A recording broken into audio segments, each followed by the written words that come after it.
നിങ്ങൾ എൻ്റെ നാമത്തിൽ എന്നോട് അപേക്ഷിക്കുന്നതൊക്കെയും ഞാൻ ചെയ്തു തരും.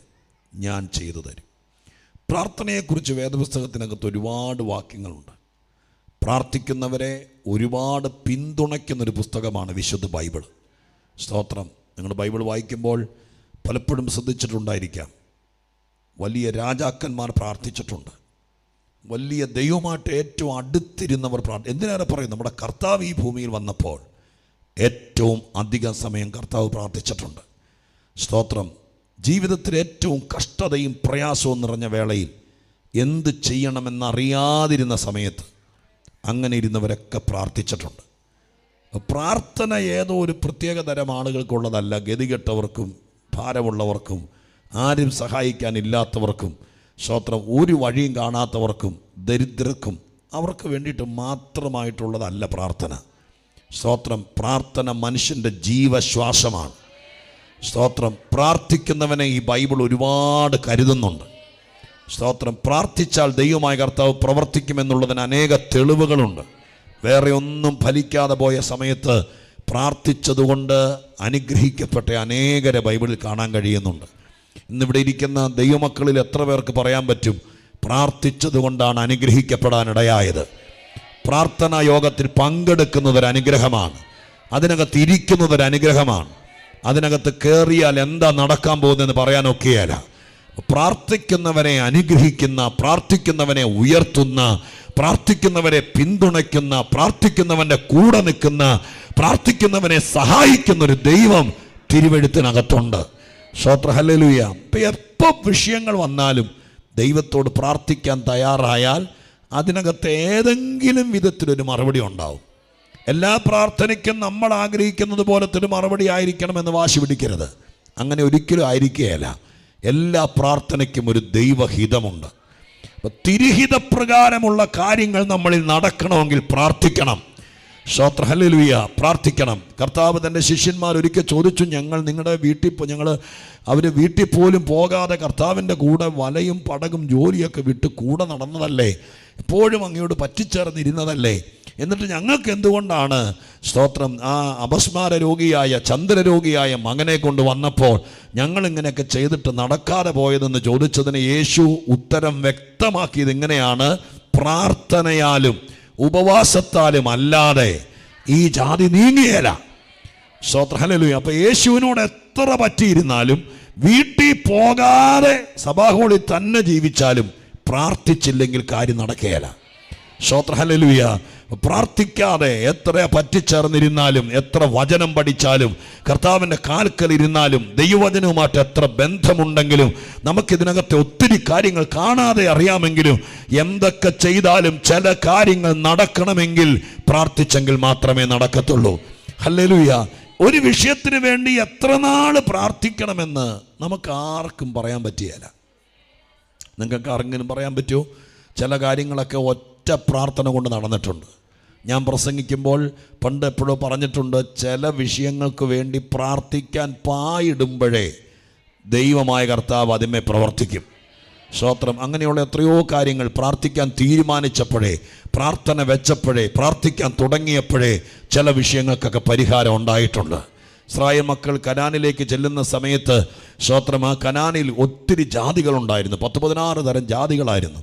സ്തോത്രം. അവിടെ എഴുതിയിരിക്കുന്ന ഭാഗങ്ങൾ അനുസരിച്ച് വായിച്ച് മനസ്സിലാക്കുമ്പോൾ കാണാൻ കഴിയുന്നത് ഇങ്ങനെയാണ്: ഇസ്രായേൽ മക്കൾ ചെങ്കടൽ കടന്നു എന്ന് കണ്ടപ്പോൾ അപ്പോൾ തന്നെ ഈ ജാതികളിൽ കുറേ ജാതികൾ ഒരു സമരത്തിന് നിൽക്കാതെ, ഒരു എതിർപ്പിന് നിൽക്കാതെ, തന്നെത്താൻ ഇതിൻ്റെ അവകാശികൾ കനാന്യരാണെന്നറിഞ്ഞ് യുദ്ധത്തിന് നിൽക്കാതെ ചില ജാതികൾ തന്നെ ഒഴിഞ്ഞു മാറി. സ്തോത്രം. ഹല്ലേലൂയ. ചില ജാതികൾ ഒരു വലിയ പോരാട്ടത്തിനൊന്നും നിന്നില്ല. തന്ത്രപരമായി സ്തോത്രം ഒളിഞ്ഞും പറഞ്ഞ്, മിദ്യാനരൊക്കെ എന്ന് പറഞ്ഞാൽ തന്ത്രമായിരുന്നു. സ്തോത്രം. ഇവരെ കൊണ്ട് വിതപ്പിക്കും, ഇവർക്കെല്ലാം അടുക്കും ചിട്ടയായിട്ട് പറഞ്ഞു കൊടുക്കും, പക്ഷേ അവർ പുറകിൽ നിന്ന് കൊയ്തെടുക്കും.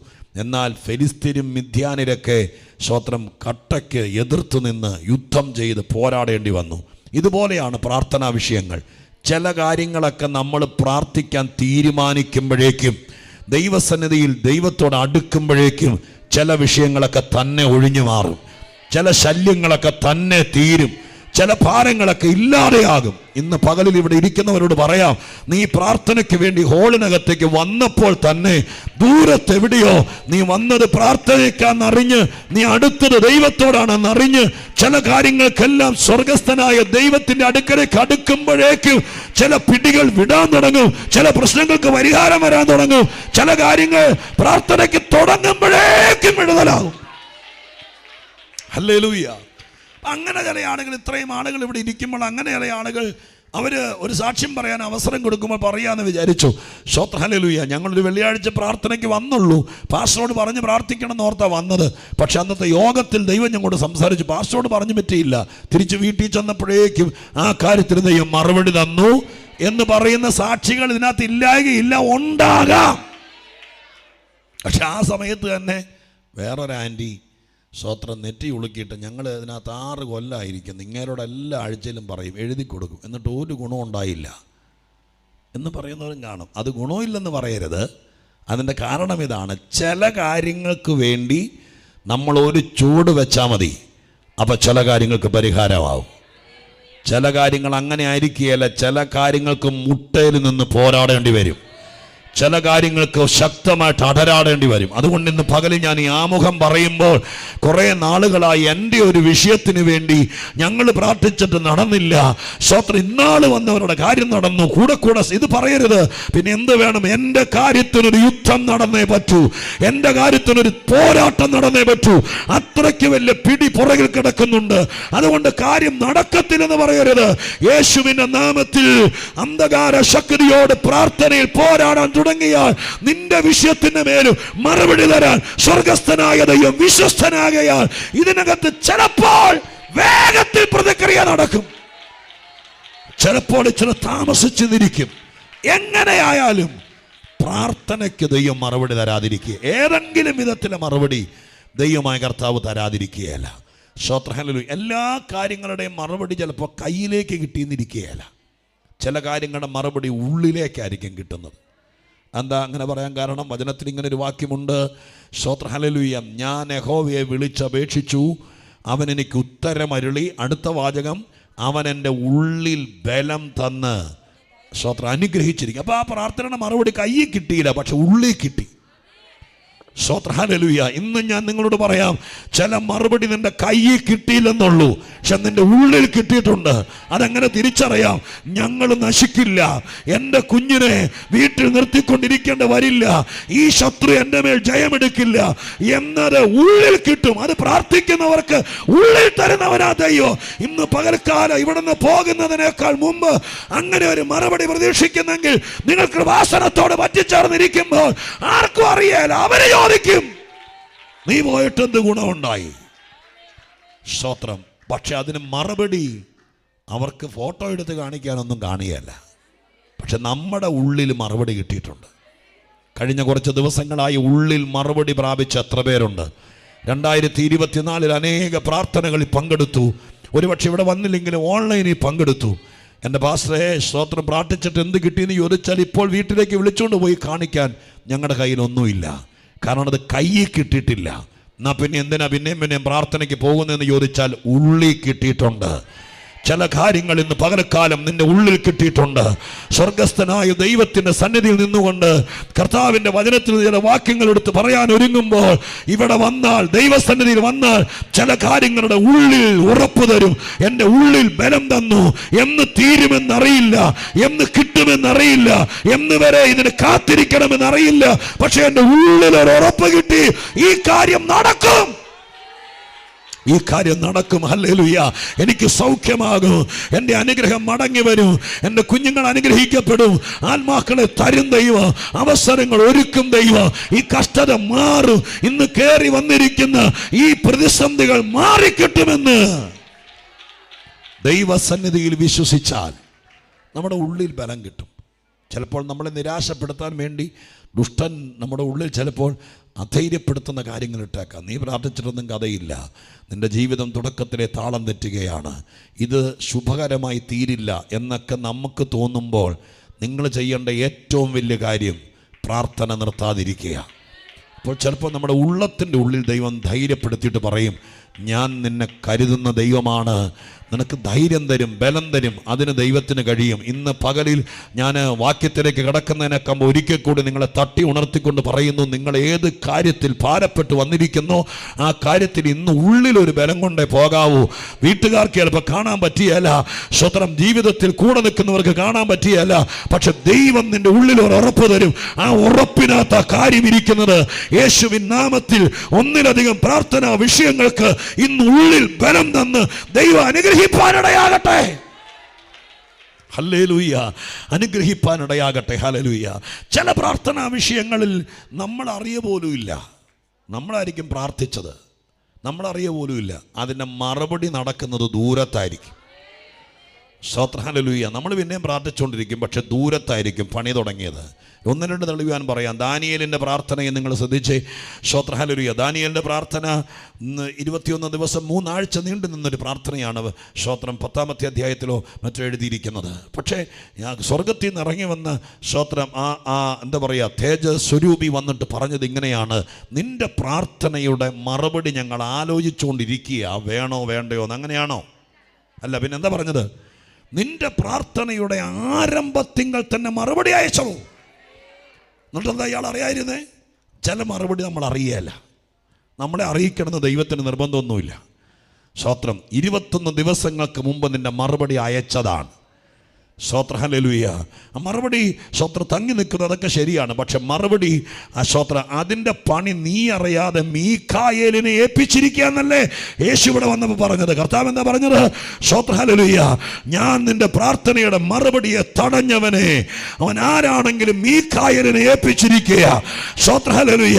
നീ അറിഞ്ഞില്ല, നീ പ്രാർത്ഥിച്ചുകൊണ്ടിരുന്നപ്പോൾ നിന്റെ മറുപടി വന്നതും അതെവിടെയോ തങ്ങിയതും, തങ്ങിയ മറുപടിക്ക് പിടിച്ച് നിന്റെ കയ്യിൽ തരാൻ മീഖായേലിനെ ഏൽപ്പിച്ചതും അറിഞ്ഞില്ല. ഹല്ലേലൂയ. പ്രാർത്ഥനയെ പണിയില്ലാത്തവരുടെ പരിപാടിയായി ആരും കാണരുത്. ഇതിനകത്ത് ഇരിക്കുന്ന ആരും കാണത്തില്ലെന്ന് വിചാരിക്കുന്നു.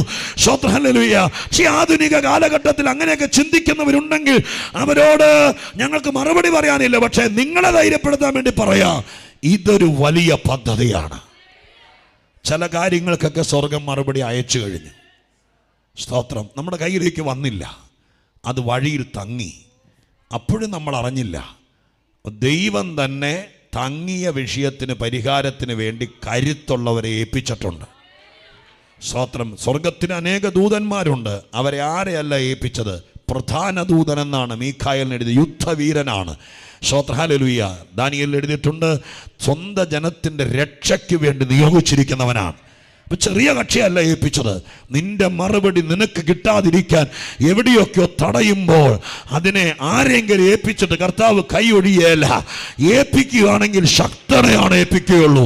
അത് തിരിച്ചു പിടിച്ചു തരാൻ വേണ്ടി യേശുക്രിസ്തുവിന്റെ നാമത്തിൽ ഇന്ന് പകലിൽ നിങ്ങൾ വിശ്വാസത്തോടെ പറ, എൻ്റെ മറുപടി ചിലരെ എവിടെയോ ദൈവം ഏൽപ്പിച്ചിട്ടുണ്ട്. അവൻ അത് കൈകാര്യം ചെയ്തുകൊണ്ടിരിക്കുക.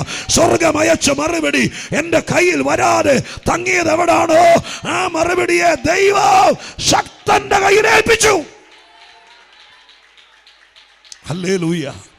കർത്താവിന് നന്ദിയോടെ സ്തോത്രം. ഹല്ലേലൂയ. അങ്ങനെ പ്രാർത്ഥനയെക്കുറിച്ച് നിങ്ങൾക്ക് ചിന്തിക്കാനും എഴുതാനൊക്കെ തുടങ്ങിയാൽ എത്രയോ കാര്യങ്ങൾ എഴുതാം. ഇന്ന് അതൊന്നും അല്ല ചിന്തിക്കുന്നത്. നിങ്ങളെ എന്നോടൊപ്പം ഈ ശുശ്രൂഷയിൽ കൂടെ നിർത്താൻ സ്തോത്രം. ഹല്ലേലൂയ. സ്തോത്രം. എൻ്റെ കടപ്പാടായിരിക്കാൻ ഞാൻ നിങ്ങളെ ആ കാര്യത്തിൽ ഒരുമിച്ച് പിടിച്ച് ദൈവസന്നിധിയിൽ വാക്ക് കൊണ്ട് നിർബന്ധിച്ചെന്നേ ഉള്ളൂ. ഞാൻ 7 വാക്യങ്ങൾ ദൈവവചനത്തിലൂടെ നിങ്ങളെ പറഞ്ഞു കേൾപ്പിക്കാം. ഇന്ന് നമ്മുടെ പ്രാർത്ഥന തീരുന്ന സമയത്തിനുള്ളിൽ പ്രാർത്ഥനയിൽ എന്തൊക്കെ സംഭവിക്കുമെന്നുള്ളതിനെ ലളിതമായ, വളരെ അടുപ്പമുള്ള, വളരെ പരിചിതമായിരിക്കുന്ന കാര്യമാണ്. പ്രാർത്ഥിക്കുമ്പോൾ നമ്മളിങ്ങനെ പ്രാർത്ഥിക്കുന്ന ഒരു ആശ്വാസം കിട്ടുന്നു എന്നുള്ളതല്ല. 7 തരത്തിലെ മറുപടികളെക്കുറിച്ച് വ്യത്യസ്ത വാക്യങ്ങളിൽ ബൈബിളിൽ കാണാൻ കഴിയുന്നുണ്ട്. ആ വാക്യങ്ങളിലേക്കുള്ളൊരു സൂചനയ്ക്ക് ആധാരമായിട്ടാണ് നമ്മൾ ആദ്യത്തെ വാക്യം 14 യോഹന്നാനിൽ നിന്ന് വായിച്ചത്.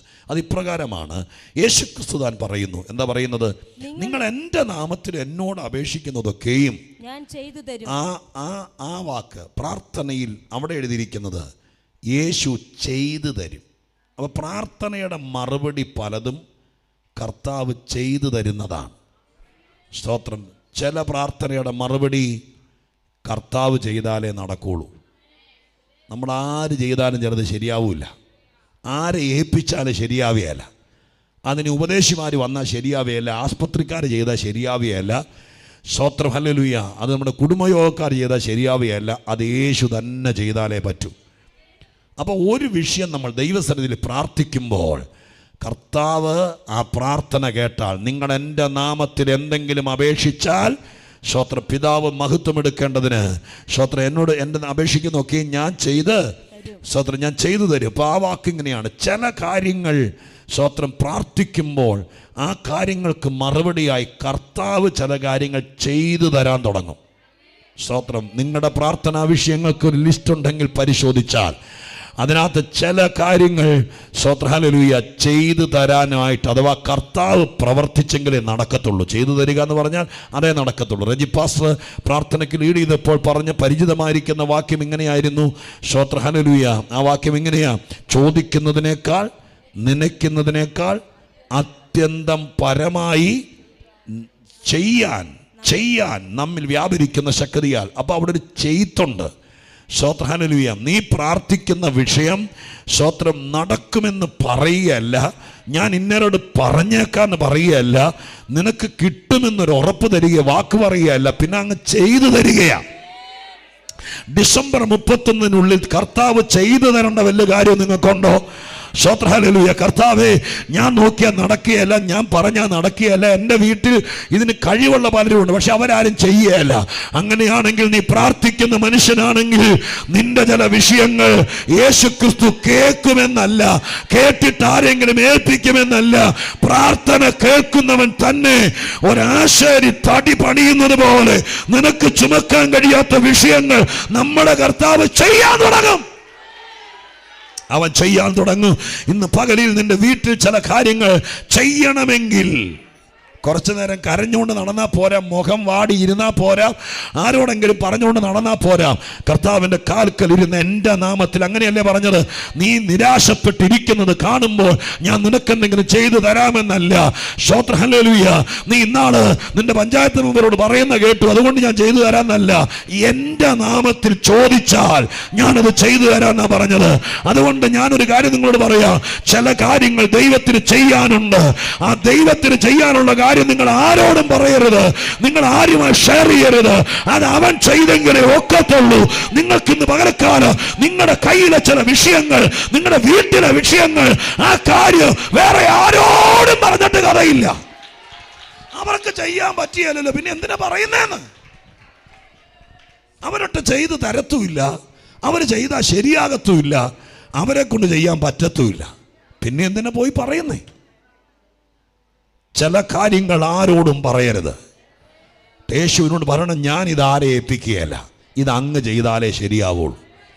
അങ്ങയുടെ നാമത്തിൽ ഞാൻ അങ്ങയോട് ചോദിക്കുന്നു, സ്തോത്രം, ഹല്ലേലൂയ എന്ന് പറഞ്ഞ് ചോദിക്കുമ്പോൾ യേശു ഇങ്ങോട്ട് പറയും, നീ ഇതാരോടും പറയണ്ട, ഞാൻ നിനക്ക് ചെയ്തു തരാം. സ്തോത്രം, ഹല്ലേലൂയ. ആരും അറിയാതെ സ്തോത്രം അത്ഭുതങ്ങളെ ചെയ്യുന്നൊരു ദൈവമുണ്ട്. എല്ലാവരോടും പറഞ്ഞ് നാണം കെടുത്തി അപമാനപ്പെടുത്തി ലാസ്റ്റ് അറം പറ്റിയതിന് ശേഷം ചെയ്ത് തന്നാൽ എന്താ ഗുണം? അണക്കെടുപ്പ്. ഞാൻ മൊർദെഖായിയെ കുറിച്ച് പ്രസംഗിച്ചപ്പോൾ ഒരു ദിവസം പ്രസംഗിച്ചു. സ്തോത്രം, നിങ്ങൾ ഓർക്കുന്നുണ്ടായിരിക്കും, പിന്നെ കൂടെ മറന്നു പോകുന്നവരായിരിക്കും. സ്തോത്രം എപ്പോൾ പ്രസംഗിച്ചാലും, കാരണം നിങ്ങൾക്ക് സ്തോത്രം ചിലരുണ്ട് നമ്മുടെ ഇടയിൽ, ഏതെങ്കിലും ഒരു വാക്യം രണ്ടാമതെടുത്ത് പറഞ്ഞാൽ അവർ അന്നേരം മെസ്സേജ് അയക്കും, ഇത് സ്തോത്രം 3 കൊല്ലം മുമ്പ് ഇവിടെ പ്രസംഗിച്ചതാണ്. അപ്പം 3 കൊല്ലം മുമ്പ് പ്രസംഗിച്ച കാര്യം പോലും ഓർത്തിരിക്കുന്നവരുള്ളതിനായി സ്തോത്രം ചെയ്യും. സ്തോത്രം. മൊർദെഖായിയെക്കുറിച്ച് പ്രസംഗിച്ചപ്പോൾ ഞാൻ ഒരിക്കലും ഇങ്ങനെ പറഞ്ഞു, മൊർദെഖായി സ്തോത്രം ഹാമാൻ രേഖ എഴുതി രാജാവിനെ കൊണ്ട് സീൽ ചെയ്യിപ്പിച്ച് 127 സംസ്ഥാനങ്ങളിലേക്ക് കൊടുത്തുവിട്ടെന്ന് അറിഞ്ഞ വഴി വെപ്രാളം കയറി ആശങ്ക കേട്ട്, ആ എസ്തേർ ഒരു സ്ത്രീയാണ്, അവളേക്കാൾ പേടിച്ച് ഭയപ്പെട്ട് സ്തോത്രം പട്ടണത്തിൻ്റെ നടുവിൽ വന്നെന്ന് എഴുതിയത്. പട്ടണത്തിൻ്റെ നടുവിൽ വന്നിട്ട് അദ്ദേഹം എല്ലാവരും കാണുക വസ്ത്രം അങ്ങ് കീറി, തലമുടി പിച്ച് പറിച്ചു, മണ്ണ് വാരി മുകളിലേക്ക് ഒരു വട്ടനായി. ഈ രാജകൊട്ടാരത്തിൽ ജോലി ചെയ്തുകൊണ്ടിരുന്നവൻ, സ്തോത്രം യൂണിഫോം ഇട്ട് ജോലി ചെയ്തുകൊണ്ടിരുന്നവൻ, ആ മനുഷ്യൻ പട്ടണത്തിൽ വന്നിട്ട് ഈ വെപ്രാടെല്ലാം കാണിച്ചു. ഇതെല്ലാം കാണിച്ചു. ആൾക്കാർ പറഞ്ഞു എന്തോ പറ്റിയെന്നറിയില്ല, പേടിച്ചിട്ടാ, വെപ്രാളം കാണിച്ചിട്ടാ. കുറേ കഴിഞ്ഞപ്പോൾ തന്നെത്താനെ അടങ്ങി അങ്ങ് പോയി. ആംബുലൻസിൽ വന്ന് കൊണ്ടുപോയിന്ന് വാക്കിയില്ലല്ലോ. അടങ്ങിയപ്പോൾ തന്നെത്താനെ പോയി.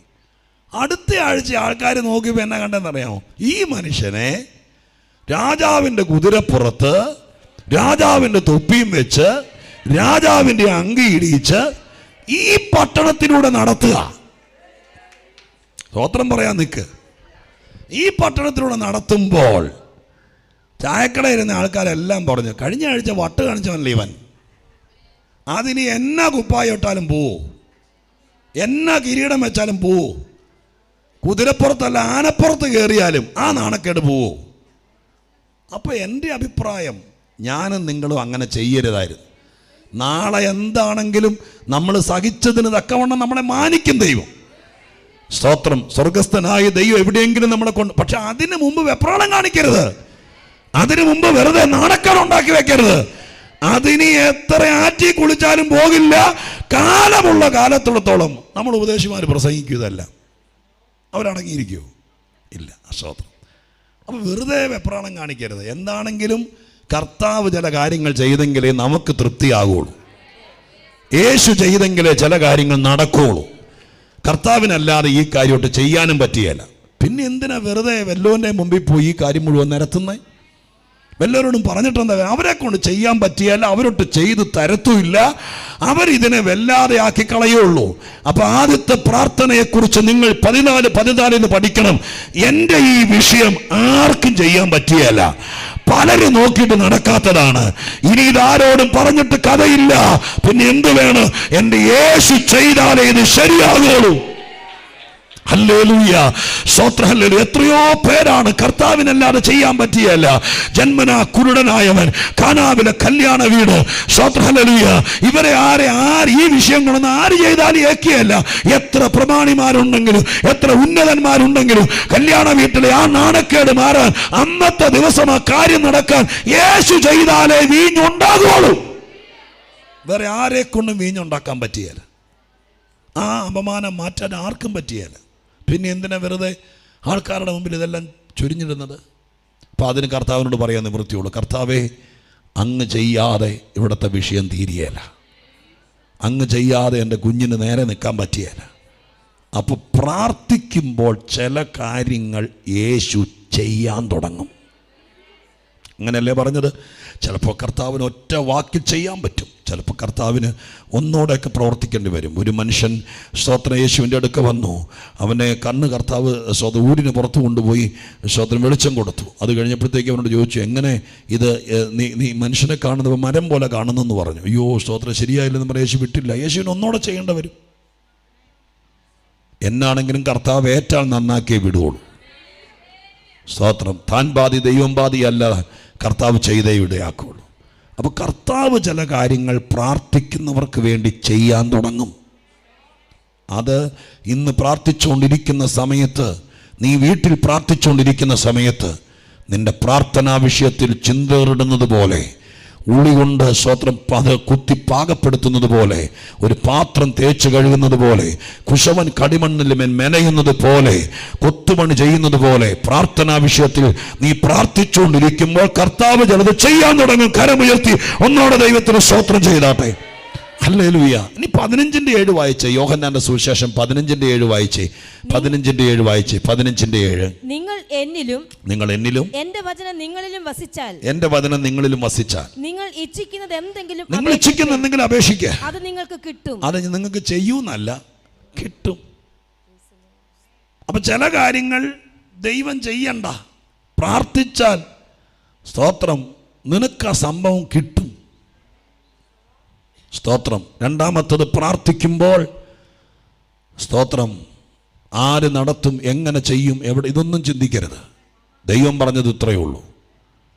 നിനക്ക് വഴിയില്ല, വാതിലില്ല, ജോലിയില്ല, വരുമാനമില്ല, ഒന്നുമില്ലാതെ ഇരിക്കുകയല്ലേ, നീ ദൈവത്തിൻ്റെ സന്നിധിയിൽ നിന്ന് പ്രാർത്ഥിക്കുക. പ്രാർത്ഥിക്കുമ്പോൾ കർത്താവ് ഉറപ്പ് പറഞ്ഞിരിക്കുന്നു, ശ്രമിക്കാം. ഇവിടെ ഒത്തിരി പേര് ക്യൂവിലുണ്ട്, അവരാരെങ്കിലും വന്നില്ലെങ്കിൽ തരാം. അങ്ങനെയാണോ? കർത്താവ് ഉറപ്പ് പറഞ്ഞിരിക്കുക, നീ പ്രാർത്ഥിക്കാൻ തുടങ്ങുമ്പോൾ നിനക്ക് ചിലത് കിട്ടാൻ തുടങ്ങും. സ്തോത്രം. പ്രാർത്ഥിച്ച് കിട്ടിയതിൻ്റെ കണക്ക് എനിക്ക് തോന്നുന്നില്ല നമ്മൾ ആരും സൂക്ഷിച്ചിട്ടുണ്ടെന്ന്. സ്തോത്രം. ഒന്നോ രണ്ടോ കാര്യമൊക്കെ നമ്മൾ ഹൈലൈറ്റ് ചെയ്യാൻ വേണ്ടി, സാക്ഷ്യത്തിന് വേണ്ടിയൊക്കെ, ഞാനും സാക്ഷ്യം പറയാൻ വേണ്ടി പറയുന്ന സമയത്തൊക്കെ ചിലപ്പോഴൊക്കെ ഞങ്ങളുടെ വീട്ടിൽ കിട്ടിയ സൗഖ്യമോ എനിക്ക് എന്തെങ്കിലും കാര്യം, പക്ഷേ മൊത്തത്തിൽ പ്രാർത്ഥിച്ചപ്പോൾ നമുക്ക് എന്തൊക്കെ കിട്ടിയെന്ന് ഇവിടെ ആരും കണക്കെഴുതി വെച്ചിട്ടില്ല. സ്തോത്രം. ഹല്ലേലൂയ. നിങ്ങൾ വൈകുന്നേരം വരെ തൂമ്പ കൊണ്ട് കിളച്ചിട്ട് കിട്ടിയതിനേക്കാൾ നിങ്ങൾ ഈ രാജ്യത്തെ, ഉന്നതമായ ഒരു രാജ്യത്ത് വലിയൊരു പദവിയിൽ 30 ദിവസം ജോലി ചെയ്യുമ്പോൾ 1-ാം തീയതി നിങ്ങളുടെ കയ്യിലോ അക്കൗണ്ടിലോ കിട്ടിയതിനേക്കാൾ, നിങ്ങൾ ആർക്കെങ്കിലും 30 കൊല്ലം ദാസ്യവേല ചെയ്തിട്ട് അവിടെ നിന്ന് പിരിഞ്ഞു പോരാൻ നേരത്ത് സിമ്പതി കൊണ്ട് മുതലാളി നിങ്ങൾക്ക് തന്നതിനേക്കാൾ, പ്രാർത്ഥനാ മുറിയിൽ ഒറ്റക്കിരുന്ന് പ്രാർത്ഥിച്ചപ്പോൾ കണക്കില്ലാതെ തന്നൊരു ദൈവമുണ്ടെന്ന് ഇന്ന് പകലിൽ പ്രാർത്ഥനയ്ക്കിരിക്കുന്ന എത്ര ദൈവമക്കൾക്കറിയാം. കിട്ടിയത് പലതും പ്രാർത്ഥിച്ചു കിട്ടിയതാണ്. സ്തോത്രം. എന്തൊക്കെ കിട്ടുമെന്ന് പറയാൻ പറ്റിയല്ല. നീ വിചാരിക്കാത്ത പലതും, നീ ചോദിക്കാത്ത പലതും ദൈവത്തിന് തരാൻ കഴിയും. അതുകൊണ്ട് പ്രാർത്ഥിക്കുന്നവരോട് പറയാം, പ്രാർത്ഥന നിർത്തരുത്. ഇത്രയും പ്രാർത്ഥിച്ചല്ലോ എന്നൊന്നും പറഞ്ഞ് നിങ്ങൾ കണക്ക് പറയരുത്. പ്രാർത്ഥിക്കുമ്പോൾ ചിലത് കിട്ടും. ഹല്ലേലൂയ. സ്തോത്രം. ഹല്ലേലൂയ. എബ്രായ ലേഖനം 13-ാം അധ്യായത്തിന്റെ 19-ാമത്തെ വാക്യത്തിലാണ് തോന്നുന്നു. എബ്രായ ലേഖനം എഴുതിയത് പൗലോസാണെന്ന് കൂടുതൽ വേദശാസ്ത്രിമാർ വിശ്വസിക്കുന്നത് കൊണ്ട് 13:19 എഴുതിയിരിക്കുന്നത് എന്താണെന്ന് വായിച്ചു കേൾപ്പിക്കാമോ? 13:19 എബ്രായ ലേഖനം. എന്നെ നിങ്ങൾക്ക് വേഗത്തിൽ വീണ്ടും കിട്ടേണ്ടതിന്, എന്നെ നിങ്ങൾക്ക് വേഗത്തിൽ വീണ്ടും കിട്ടേണ്ടതിന് നിങ്ങൾ പ്രാർത്ഥിക്കണം എന്ന് ഞാൻ. സ്തോത്രം. നോക്കിയേ, പൗലോസ് പറയുന്ന എന്താ വിഷയം എന്നറിയില്ല. എബ്രായ ലേഖനം ഒരു കാരാഗ്രഹ ലേഖനം ഒന്നും അല്ല. അതുകൊണ്ട് കാരാഗ്രഹത്തിന്, പക്ഷെ എവിടാന്നറിയില്ല, കുറെ കാര്യങ്ങൾക്ക് മിസ്റ്ററിയാണ്. പൗലോസാണ് ഇത് എഴുതിയെന്ന് വിശ്വസിച്ചുകൊണ്ട് പറയുക. പക്ഷെ അദ്ദേഹം പറയുന്നു, എന്നെ നിങ്ങൾക്ക് വേഗത്തിൽ കിട്ടണമെങ്കിൽ നിങ്ങൾ ഏതെങ്കിലും ആളുകളെ കണ്ടുപിടിക്കുക. ഏതെങ്കിലും രാഷ്ട്രീയക്കാരനോട് പറ, MLA-യോട് പറ, പഞ്ചായത്ത് മെമ്പറോട്. ഇവരൊക്കെ നമ്മളെ പലപ്പോഴും സഹായിച്ചിട്ടുണ്ട്. എന്നാൽ ഇവർക്കാർക്കും സഹായിക്കാൻ പറ്റാത്ത ചില വേളയുണ്ട്. അതിന് പൗലോസ്, ഈ എഴുത്തുകാരൻ പറഞ്ഞത് ഇങ്ങനെയാണ്. സ്തോത്രം. ഹല്ലേലൂയ. എന്നെ നിങ്ങൾക്ക് പതുക്കെ പതുക്കെ ഇൻസ്റ്റാൾമെന്റ് ആയിട്ട് കിട്ടുമെന്നല്ല, വേഗത്തിൽ കിട്ടേണ്ടതിന്. എന്താ പഠിപ്പിച്ചത്? നിങ്ങൾ പ്രാർത്ഥിക്ക്, നിങ്ങൾക്ക് എന്നെ കിട്ടും. ഹല്ലേലൂയ. അങ്ങനെയാണെങ്കിൽ ഞാൻ ഇന്ന് പകൽക്കാലം അതിന്റെ നിജസ്ഥിതി എനിക്കറിയില്ല. ഈ എഴുത്തുകാരൻ, ഞാൻ വ്യാഖ്യാന പുസ്തകങ്ങളൊക്കെ നോക്കിയിട്ട് അവരാരും ഇതിനകത്ത് സൈലന്റ് ആണ്. സ്തോത്രം. ഹല്ലേലൂയ. ഈ എഴുത്തുകാരൻ എവിടെയാണ്? അദ്ദേഹം എവിടെയെങ്കിലും തളയ്ക്കപ്പെട്ട് കിടക്കുകയാണോ?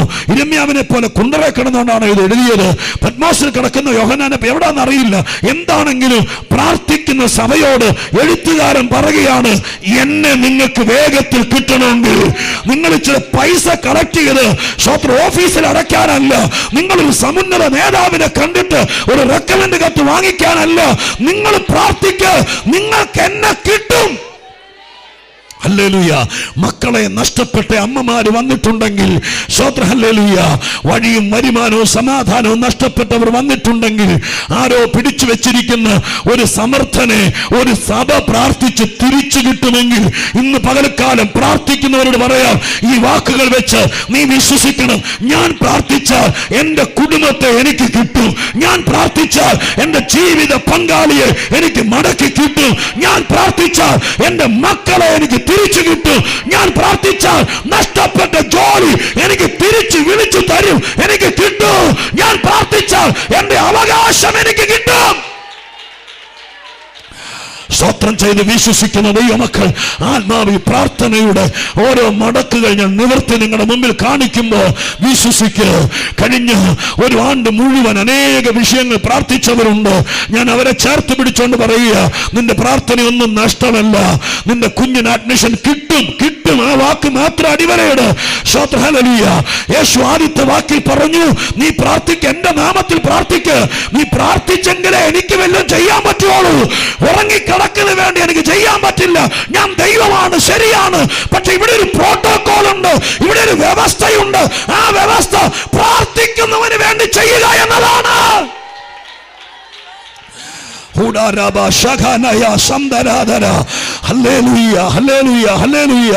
യേശുവിന്റെ നാമത്തിൽ സ്തോത്രം ചെയ്താട്ട് ഒരല്പ സമയത്തേക്ക് ചിലർക്ക് ചിലത് കിട്ടട്ടെ, ചിലർക്ക് വേണ്ടി ദൈവം ചിലത് ചെയ്യട്ടെ.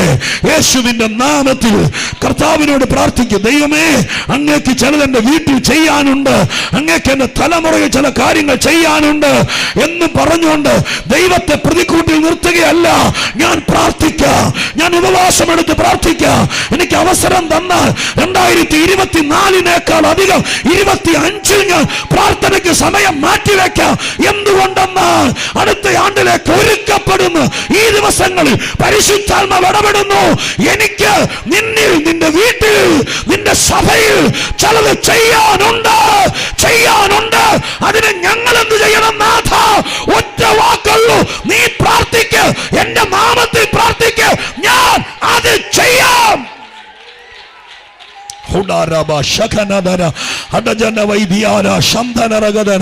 കർത്താവിന്റെ നാമത്തിൽ പ്രാർത്ഥിക്ക്, യേശുവിന്റെ നാമത്തിൽ ഒരുമിച്ച് സ്തോത്രം ചെയ്യുക. ഹല്ലേലൂയ. രണ്ടാമത്തെ വാക്യം 15:7. നീ എന്റെ നാമത്തിൽ എന്നോട് അപേക്ഷിക്ക്, എന്റെ വചനം നിന്റെ അകത്ത് കിടക്കട്ടെ, ഞാൻ നിന്റെ ഉള്ളിൽ വാഴട്ടെ. എന്നിട്ട് നീ എന്നോട് അപേക്ഷിക്കുമ്പോൾ സ്തോത്രം, ആരെതിർത്താലും ആര് തടഞ്ഞാലും അത് കറങ്ങി ചുറ്റി നിന്റെ കയ്യിൽ വരും. നിനക്ക് കിട്ടേണ്ടത് നഷ്ടപ്പെടില്ല, നിനക്ക് കിട്ടേണ്ടത് വഴി തങ്ങില്ല, നിനക്ക് കിട്ടേണ്ടത് മറ്റൊരുത്തൻ തട്ടിയെടുക്കില്ല. നിന്റെ കുഞ്ഞ് അനുഭവിക്കേണ്ടത് വേറൊരുത്തൻ വഴിയിൽ നിന്ന് പൈപ്പ് വെള്ളം പിടിക്കുന്നത് പോലെ പിടിച്ചെടുക്കില്ല. നീ പ്രാർത്ഥിച്ചാൽ നിന്റെ കളത്തിൽ വരേണ്ടത്, നീ പ്രാർത്ഥിച്ചാൽ നിന്റെ പേഴ്സിൽ വരേണ്ടത്, നീ പ്രാർത്ഥിച്ചാൽ നിന്റെ ശരീരത്തിൽ വരേണ്ടത്, നിന്റെ സഭയിൽ വരേണ്ടത്, നീ പ്രാർത്ഥിച്ചാൽ നിനക്ക് കിട്ടും. ഹല്ലേലൂയ. കർത്താവിൽ നിന്ന് വല്ലതും കിട്ടുമെന്ന് പ്രതീക്ഷയുള്ളവരുണ്ടോ? കർത്താവിൽ നിന്ന് വല്ലതും കിട്ടുമെന്ന് പ്രതീക്ഷയുള്ളവരുണ്ടോ? സ്തോത്രം. ഹല്ലേലൂയ. യാക്കോബ് ശ്ലീഹയാണ് ആ വാക്യം എഴുതിയിരിക്കുന്നത്. സ്തോത്രം. ദൈവത്തിൽ നിന്ന് വല്ലതും കിട്ടുമെന്ന് പ്രതീക്ഷിക്കുന്നവർ എങ്ങനെയായിരിക്കണമെന്ന് യാക്കോബ് തന്റെ ലേഖനത്തിൽ പ്രതിപാദിക്കുന്നത് ഇപ്രകാരമാണ്. ഒന്നാമത്തെ അധ്യായത്തിനകത്ത് എഴുതിയിരിക്കുന്നത് ഇങ്ങനെയാ. 7-ാമത്തെ വാക്യം, ഇങ്ങനെയുള്ള മനുഷ്യൻ കർത്താവിൽ നിന്ന് ലഭിക്കും അഥവാ കിട്ടുമെന്ന് നിരൂപിക്കരുത് എന്ന് പറഞ്ഞാൽ എന്താ അർത്ഥം? എന്തെങ്കിലും ദൈവസന്നിധി ചോദിച്ചാൽ അത് കർത്താവ് തരുമെന്ന് ഉറച്ചു വിശ്വസിക്കണം. കടൽ തിരക്ക് സമനാകരുത്, സംശയിക്കുന്നവനാകരുത്. സംശയം വന്നാൽ കർത്താവിൽ നിന്നൊന്നും കിട്ടിയാൽ സ്തോത്രം. അപ്പോൾ ഈ വാക്യം ഞാൻ മറ്റൊരിക്കൽ പ്രസംഗിച്ചിട്ടുള്ളതാണ്. ഇവിടെ ഇരിക്കുന്ന നമുക്കിനി എങ്ങൊന്നും ഒന്നും കിട്ടാനില്ല. സ്തോത്രം. ഒന്നും കിട്ടാൻ, നമ്മൾ ചിട്ടി കൂടിയിട്ടില്ല, നമുക്ക് പ്രൊവിഡന്റ് ഫണ്ട് ഇല്ല, ഇതൊന്നുമില്ല. സ്തോത്രം.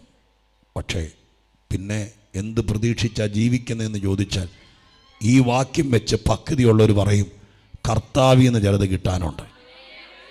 വീട്ടിൽ നിന്നൊന്നും കിട്ടാനില്ല, നാട്ടുകാരുടെ ഒന്നും കിട്ടാനില്ല.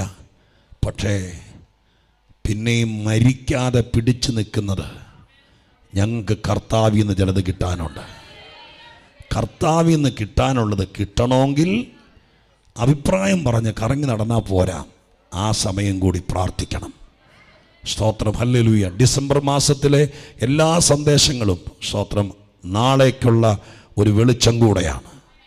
സ്തോത്രം. അതുകൊണ്ട് പ്രാർത്ഥിക്കണം. അടുത്ത കൊല്ലം എനിക്ക് ചിലത് കിട്ടാനുണ്ട്. എവിടെ നിന്ന് കിട്ടും? ദൈവത്തിൽ നിന്ന് കിട്ടും. സ്തോത്രം. എൻ്റെ വീട്ടിൽ ചില നന്മകൾ കിട്ടും. സ്തോത്രം. പൗലോസ് എന്ന് പറഞ്ഞ എബ്രായത്തിൻ്റെ എഴുത്തുകാരൻ പറഞ്ഞില്ലേ, എന്നെ നിങ്ങൾക്ക് കിട്ടും, നിങ്ങൾ പ്രാർത്ഥിച്ചാൽ മതി, വേഗത്തിൽ കിട്ടും. അങ്ങനെ എഴുതിയിരിക്കുന്നത്, വേഗത്തിൽ കിട്ടും. അങ്ങനെയാണെങ്കിൽ നിങ്ങൾ ദൈവത്തോട് പ്രാർത്ഥിക്കുക, കർത്താവിൻ്റെ തിരുസന്നിധിയിൽ ആത്മാർത്ഥമായി പ്രാർത്ഥിക്കുക. എൻ്റെ കുഞ്ഞിന് ഒരു ജീവിത പങ്കാളിയെ കിട്ടണം. സ്തോത്രം. അതിനിവിടുത്തെ എല്ലാ സ്തോത്രം എന്താ പറയുക, ഓൺലൈനിലും അല്ലാത്തിടത്തെല്ലാം നമ്മൾ 3000, 3500, 8000 രൂപ കൊടുത്ത് രജിസ്റ്റർ ചെയ്തു. കുറ്റം പറയുകയല്ല, കളിയാക്കുകയല്ല. എന്നിട്ട് കിട്ടിയോ? അവരുടെ സാമ്രാജ്യം എങ്ങനെ വളരുന്നു? നല്ല കാര്യം. നാളെയും പറ്റി വന്നോട് 3 മാസം കഴിയുമ്പോൾ പറയും തന്നെ ഡിലീറ്റായി പോയി, ഇനി ഒരു 3500 രൂപ 6 ഫോട്ടോയും കൂടെ അയച്ച് എന്നാൽ അപ്ലോഡ് ചെയ്തേക്കാം. അങ്ങനെ 3-ാം മാസം നിങ്ങൾ കൊടുത്തുകൊണ്ടിരിക്കുക. അതിൻ്റെ പകുതി പാടില്ല. ദൈവത്തിൻ്റെ പാദപീഠത്തിൽ മുട്ടുകുത്തുമ്പോൾ സ്തോത്രം, നിന്റെ സന്തതിക്ക് വേണ്ടത് അടുത്ത ആണ്ട് ആരംഭത്തിൽ കിട്ടും. ഉറച്ചു വിശ്വസിക്കും, കർത്താവിൻ്റെ വാക്കായി വിശ്വസിക്കും. നിങ്ങൾ ഈ വാക്യങ്ങൾ എഴുതി വെച്ച് ഇനി അടുത്ത കൊല്ലം പ്രാർത്ഥിക്കുമ്പോൾ ചുമ്മാ പെന്തിക്കോസിൽ ചേർന്നത് കൊണ്ടോ പ്രാർത്ഥനയ്ക്ക് വന്നതുകൊണ്ടോ പ്രാർത്ഥിച്ചേ പറ്റൂ എന്നോർത്തല്ല, ഈ വാക്യങ്ങൾ വെച്ച് പ്രാർത്ഥിക്കുക. എനിക്ക് ചിലത് കിട്ടാനുണ്ട്, ഞങ്ങൾക്ക് കിട്ടും. സ്തോത്രം. അത് ദൈവം വിശ്വസ്തനാകയാൽ ദൈവം നമുക്ക് തരും. രണ്ടാമത്തെ കാര്യമാണത്. മൂന്നാമത്തെ വാക്യം ഒന്ന് വായിച്ചാട്ടെ. സ്തോത്രം. യാക്കോബിന്റെ ലേഖനം 5-ാം അധ്യായം 15-ാം വാക്യം. യാക്കോബിന്റെ ലേഖനം 5-ാം അധ്യായം 15-ാമത്തെ വാക്യത്തിൽ എന്താ എഴുതിയിരിക്കുന്നു നോക്കിയാട്ടെ. 5:15. എന്നാൽ വിശ്വാസത്തോടു കൂടിയ പ്രാർത്ഥന ദീനക്കാരനെ രക്ഷിക്കും. വിശ്വാസത്തോടു കൂടിയ പ്രാർത്ഥന ദീനക്കാരനെ. ചില പ്രാർത്ഥനയിൽ ഒന്നും കിട്ടുകയല്ല, ഒന്നും ചെയ്യുകയല്ല. ചില പ്രാർത്ഥന അങ്ങ് രക്ഷിക്കുക നമ്മളെ. സ്തോത്രം. രക്ഷ എപ്പോഴാണ് വേണ്ടത്? പെട്ട് കിടക്കുമ്പോഴാണ്. രക്ഷപ്പെടാൻ ഒരു നിവൃത്തിയില്ലാതെ, ഇനി ചികിത്സിക്കാൻ പണമില്ലാതെ, ഇനി പോകാൻ സ്ഥലമില്ലാതെ ഇരിക്കുമ്പോഴാണ് സ്തോത്രം രക്ഷപ്പെടാൻ ഒരു മാർഗവുമില്ല പാസ്റ്ററേ. സ്തോത്രം. ഇവിടുത്തെ വാക്യം, യാക്കോബ് എഴുതുന്ന വാക്യം നിത്യതയെ പോകുന്ന രക്ഷയല്ല. കാരണം അവിടെ പറഞ്ഞിരിക്കുന്നത് എന്നാൽ വിശ്വാസത്തോടു കൂടിയ പ്രാർത്ഥന ദീനക്കാരനെ രക്ഷയെക്കുറിച്ച് എഴുതിയിരിക്കുന്നത്. രോഗം മൂർച്ഛിക്കുമ്പോഴാണ് ദീനമാകുന്നത്. ആ ദീനം ചിലപ്പോൾ ചികിത്സിച്ചാൽ ഭേദമാകില്ല. മരുന്ന് എല്ലാത്തിനും ചിലപ്പോൾ കാണിയല്ല. ഇനി മരുന്ന് തുടങ്ങിയാൽ മരണം വരെ കഴിക്കേണ്ട വന്നേക്കാം. ഇതൊക്കെ ഒരു ബാധ്യതയാണ്. പക്ഷെ കർത്താവ് ഉറപ്പ് പറയുന്നു, പ്രാർത്ഥനയ്ക്ക് ചിലരെ രക്ഷിക്കാൻ പറ്റും. അകപ്പെട്ടു പോയ വിഷയത്തിനകത്ത് നിന്ന് ചില പ്രാർത്ഥനകൾ ചെയ്യുന്നത് രക്ഷിക്കുകയാണ്. സ്തോത്രം. അതേത് കാര്യത്തിനകത്താണെങ്കിലും പരിശുദ്ധ ദൈവത്തിൻ്റെ തിരുസന്നിധാനത്തിൽ പ്രാർത്ഥിക്കാൻ തുടങ്ങിയാൽ അവൻ അകപ്പെട്ടിരിക്കുന്ന വിഷയത്തിനകത്ത് നിന്ന് അവനെ കുപ്പിക്കകത്തിട്ട് അടച്ചതുപോലെ ചിലപ്പോൾ നമ്മുടെ ലൈഫിലേക്ക് അങ്ങനെ വരാം. ഒരു പ്രശ്നം വീട്ടിൽ വന്നാൽ മതി, നമ്മളെ കുപ്പിക്കകത്ത് അടച്ച പോലെയാവും. പുറത്തിറങ്ങാൻ പറ്റാതെയാവും, വേറൊന്നിനും കാശ് തികയാതെയാവും, വലിയ ബുദ്ധിമുട്ടാവും. ഒരു രോഗിയുള്ള വീട്, എപ്പോഴും വീടിനൊക്കെ വേണ്ടി പ്രാർത്ഥിക്കുമ്പോൾ സ്തോത്രം, നമ്മുടെ ആരോഗ്യത്തോടെ നടക്കുന്നത് സംഭവം ശരിയാണ്, ഒരു കുഴപ്പമില്ലെന്ന് വിചാരിക്കും. പക്ഷേ രോഗികളുള്ള വീട്, അവിടെ നിന്ന് ആരെങ്കിലും വന്നിട്ടുണ്ടെങ്കിൽ അറിയാം. നമ്മുടെ ചർച്ചിൽ പലരുമുണ്ട്, രോഗം വന്നാൽ നമ്മൾ നോക്കിയല്ലേ പറ്റൂ. സ്തോത്രം. ഒരു മാസം അവരെ പരിചരിക്കാൻ ഒരാൾ, അവർക്ക് കൂട്ടുനിൽക്കാൻ, ചിലപ്പോൾ വേറൊരാളെ നമുക്ക് പറ്റാതെ വരുമ്പോൾ നിർത്തേണ്ടി വരാൻ, അതിലുപരി അവിടുത്തെ അസഹിഷ്ണുത, ബുദ്ധിമുട്ടുകൾ പറയാൻ പറ്റൂ. അത് തുടരുവാണെങ്കിൽ എത്രയതാ. അത് നമ്മുടെ വീട്ടിലങ്ങ് വാഴ്ത്തപ്പെട്ട് വെച്ചോണ്ടിരിക്കരുത്. കർത്താവിൻ്റെ വാക്കിനെ വിശ്വസിക്കണം. നിങ്ങളുടെ പ്രാർത്ഥനയ്ക്ക് ചിലരെ രക്ഷിക്കാൻ പറ്റും. സ്തോത്രം. അത് മുമ്പിൽ കണ്ടുകൊണ്ട് പ്രാർത്ഥിക്കണം. കർത്താവെ, ഞങ്ങൾ പെട്ടുകിടക്കുക, ഒരു മാസം ഈ ദീനത്തിൻ്റെ കെയർ ഓഫിൽ കൈകാര്യം ചെയ്ത് പോകണമെങ്കിൽ ഞങ്ങളെ കൊണ്ട് പറ്റാതെ കിടക്കുക. ഓരോ മാസം ഒന്ന് കഴിയുമ്പോൾ ഒന്ന് കർത്താവിൻ്റെ നാമത്തിൽ പ്രാർത്ഥിച്ചുകൊണ്ട് പറയണം, ഞങ്ങളെ ഇതിൽ നിന്ന് രക്ഷിക്കണം, ഞങ്ങളെ ഇതിൽ നിന്ന് രക്ഷിക്കണം, കടഭാരത്തിൽ നിന്ന് രക്ഷിക്കണം. ഇവിടെ നിന്ന് മേടിച്ച് അങ്ങോട്ട് കൊടുത്ത് അവിടെ നിന്ന് മേടിച്ച് ഇങ്ങോട്ട് എത്ര കാലം ഇങ്ങനെ പോകാൻ പറ്റും? അപ്പോൾ അതിനകത്ത് വേണ്ടത് ഒരു രക്ഷയാണ്. സ്തോത്രം. നമ്മളെ നോക്കിയിട്ടൊന്നും കാണുന്നില്ല, പക്ഷേ ഈ വിഷയത്തിൽ നിന്ന് രക്ഷപ്പെട്ടല്ലേ പറ്റൂ. ഒരു പ്രതീക്ഷയില്ല, സഹായിക്കാൻ ആരുമില്ല, വഴി വേറെ തരാൻ ആരുമില്ല, വരുമാനത്തിന് മാർഗമില്ല. പക്ഷെ നമ്മൾ കടത്തി പെട്ട് കിടക്കുക. അവർക്ക് വേണ്ടത് ഒരു രക്ഷയാണ്. ആ വിഷയത്തിൽ രക്ഷപ്പെടാൻ ആരുടെ മുമ്പിൽ കൈനീട്ടിട്ട് കഥയില്ല. കർത്താവിൻ്റെ വചനം പഠിപ്പിക്കുന്നു, പ്രാർത്ഥിച്ചാൽ രക്ഷയുണ്ടാവും. അപ്പം ഈ വക കാര്യങ്ങൾക്കകത്ത് നിന്ന് നമുക്ക് വേണ്ടത് രക്ഷയാണ്. സ്തോത്രം. ചില വിഷയങ്ങൾ നമ്മുടെ കുടുംബത്തിൽ വന്നു കയറിയാൽ നമ്മൾ രക്ഷപ്പെടാതെയാകും. അപ്പം തന്നെ പ്രാർത്ഥനയ്ക്ക് വരുന്നവർ പോലും എൻ്റെ ഭാഷയെ രക്ഷപ്പെടുമെന്ന് തോന്നുന്നില്ല. സ്തോത്രം. എന്ന് പറയേണ്ട സ്ഥിതിയിലേക്ക് എത്തേണ്ട സ്ഥാനത്ത് പ്രാർത്ഥിക്കുമ്പോൾ വചനം പഠിപ്പിക്കുന്നു. സ്തോത്ര. വാക്യം ഒന്നോടെ വായിച്ചു എഴുതിയിരിക്കുന്നത്, എന്നാൽ വിശ്വാസത്തോടു കൂടിയ പ്രാർത്ഥന ദീനക്കാരനെ. നമ്മൾ അവസാനത്തെ പദങ്ങൾ മാത്രമേ എടുക്കുന്നുള്ളൂ. പ്രാർത്ഥന രക്ഷിക്കും. പ്രാർത്ഥിച്ചാൽ കിട്ടും, പ്രാർത്ഥിച്ചാൽ യേശു ചിലത് ചെയ്യും. സ്തോത്രം. ഹല്ലേലൂയ. ചില കാര്യങ്ങളിൽ നിങ്ങൾക്ക് മുന്നോട്ട് പോകാൻ പറ്റാത്ത രീതിയിൽ കാലിൽ ചങ്ങല വീണതുപോലെ, മുമ്പിൽ വലിയ മതിൽ പണിതതുപോലെ, ഇനി നിനക്ക് സാധ്യതയില്ലെന്ന് അറിയിക്കേണ്ടവരറിയിച്ച്, സ്തോത്രം, ഇനി ഇങ്ങോട്ട് വരണ്ട എന്ന് പറഞ്ഞ് നിനക്കെതിരെ കടലാസ് പതിപ്പിച്ചിരിക്കുമ്പോൾ ആ സമയത്തും പ്രതീക്ഷ തരുന്നതാണ് പ്രാർത്ഥന. അതിനകത്തു നിന്ന് രക്ഷിക്കും. സ്തോത്രം രക്ഷിക്കും. ജയിലിനകത്ത് പോയവരെ പ്രാർത്ഥിച്ച് രക്ഷിച്ചിട്ടില്ലേ? സ്തോത്രം മരിക്കുമെന്ന് പറഞ്ഞവരെ പ്രാർത്ഥിച്ച് രക്ഷിച്ചിട്ടില്ലേ? ഈ ലോകം വിധിച്ചു തള്ളിയവരെ പ്രാർത്ഥിച്ച് രക്ഷിച്ചിട്ടില്ലേ? അങ്ങനെയാണെങ്കിൽ ഈ പകൽക്കാലം അടുത്ത കൊല്ലം പ്രാർത്ഥിക്കാൻ ഇരിക്കുന്ന ദൈവമക്കൾ ഈ വാക്കുകൾ പറ്റുമെങ്കിൽ നിങ്ങൾ അടുത്ത കൊല്ലത്തേക്ക് ചർച്ചയിൽ നിന്ന് ഒരുപക്ഷെ ഒരു വാഗ്ദത്ത കാർഡോ എന്തെങ്കിലുമൊക്കെ കൈ തരാം. പക്ഷെ നിങ്ങൾക്ക് അമിത വിശ്വാസം ഉണ്ടെങ്കിൽ അടുത്ത കൊല്ലം പ്രാർത്ഥനയുടെ വർഷമാക്കി മാറ്റണം. അതിന് നിങ്ങൾ ആട്ടമെന്റായിട്ട് തീരുമാനിക്കണം. എന്നിട്ട് ഇച്ചിരി പൈസ മുടക്കിയ ഒരു ഫ്രെയിമിനകത്ത് 7 കാര്യങ്ങൾ എഴുതി തൂക്കണം. നിങ്ങൾക്ക് നല്ല വീടാണെങ്കിൽ ഒരു പ്രാർത്ഥന മുറിവുണ്ടെങ്കിൽ ആ ഭിത്തിയിൽ വലിപ്പത്തിൽ ഒട്ടിക്കണം. എന്തൊട്ടിക്കണം? യോഹന്നാൻ 14:14 എന്ന് എഴുതിയിട്ട് അടിയിൽ എഴുതണം, ഞാൻ പ്രാർത്ഥിച്ചാൽ എനിക്ക് വേണ്ടി യേശു ചിലത് ചെയ്യും. സ്തോത്രം. യോഹന്നാൻ 15:7 എന്ന് എഴുതിയിട്ട് അതിന്റെ അടിയിൽ എഴുതണം, ഞാൻ പ്രാർത്ഥിച്ചാൽ എനിക്ക് ചിലത് കിട്ടും. സ്തോത്രം. ഹല്ലേലൂയ. യാക്കോബ് 5:17-16 ആ വാക്യം എഴുതിയിട്ട് നമ്മൾ എഴുതി വെക്കണം, ഞാൻ പ്രാർത്ഥിച്ചാൽ ഞങ്ങൾ ചില വിഷയത്തിൽ രക്ഷപ്പെടും. നീ രക്ഷപ്പെടാതിരിക്കാൻ നിന്നെ കത്രിക പൂട്ടിയതുപോലെ, ഹല്ലേലൂയ, അതുപോലെ പൂട്ടിയ വിഷയത്തിൽ നിന്ന് നീ ഒരിക്കലും പുറത്തു വരില്ലെന്ന് പറഞ്ഞ് ആഭിചാരം കൊണ്ട് പൂട്ടിയാലും നീ പ്രാർത്ഥിച്ചാൽ അതിനകത്തുനിന്ന് രക്ഷപ്പെടും. കാരണം പ്രാർത്ഥിക്കേണ്ടവണ്ണം പ്രാർത്ഥിക്കാൻ തുടങ്ങിയാൽ എല്ലാ പൂട്ടും പൊട്ടാൻ തുടങ്ങും. രക്ഷപ്പെടില്ലെന്ന് വിചാരിച്ച എത്രയോ പേരെ പ്രാർത്ഥിക്കുന്നവർ രക്ഷപ്പെടുത്തിയിട്ടുണ്ട്. ഇന്ന് പകലിൽ ഇവിടെ ഇരിക്കുന്ന ആരെ ധൈര്യപ്പെടുത്തി പറയുന്നു, സ്തോത്രം, ഞാൻ ഈ ദൂത് കൈമാറാം. പോകാൻ നേരത്ത് സ്തോത്രം, നിങ്ങൾക്ക് പ്രാർത്ഥിക്കാൻ ഒരു വരം തരണമെന്ന് പ്രാർത്ഥിച്ചു വിടാം. പക്ഷെ ഈ ഉത്തരവാദിത്വം നിങ്ങൾ ഏറ്റെടുക്കണം. യേശുവിന്റെ നാമത്തിൽ പ്രാർത്ഥിക്കണം. സ്തോത്രം. ഹല്ലേലൂയ. ദൈവസന്നിധിയിൽ അതിനിടയാക്കണം. പ്രാർത്ഥിച്ചാൽ രക്ഷപ്പെടാം. അബദ്ധം പറ്റിപ്പോയി, ചതി പറ്റിപ്പോയി, തറ കൊണ്ടെന്ന് കക്ഷത്തിൽ വെച്ച് കൊടുത്തുപോയി.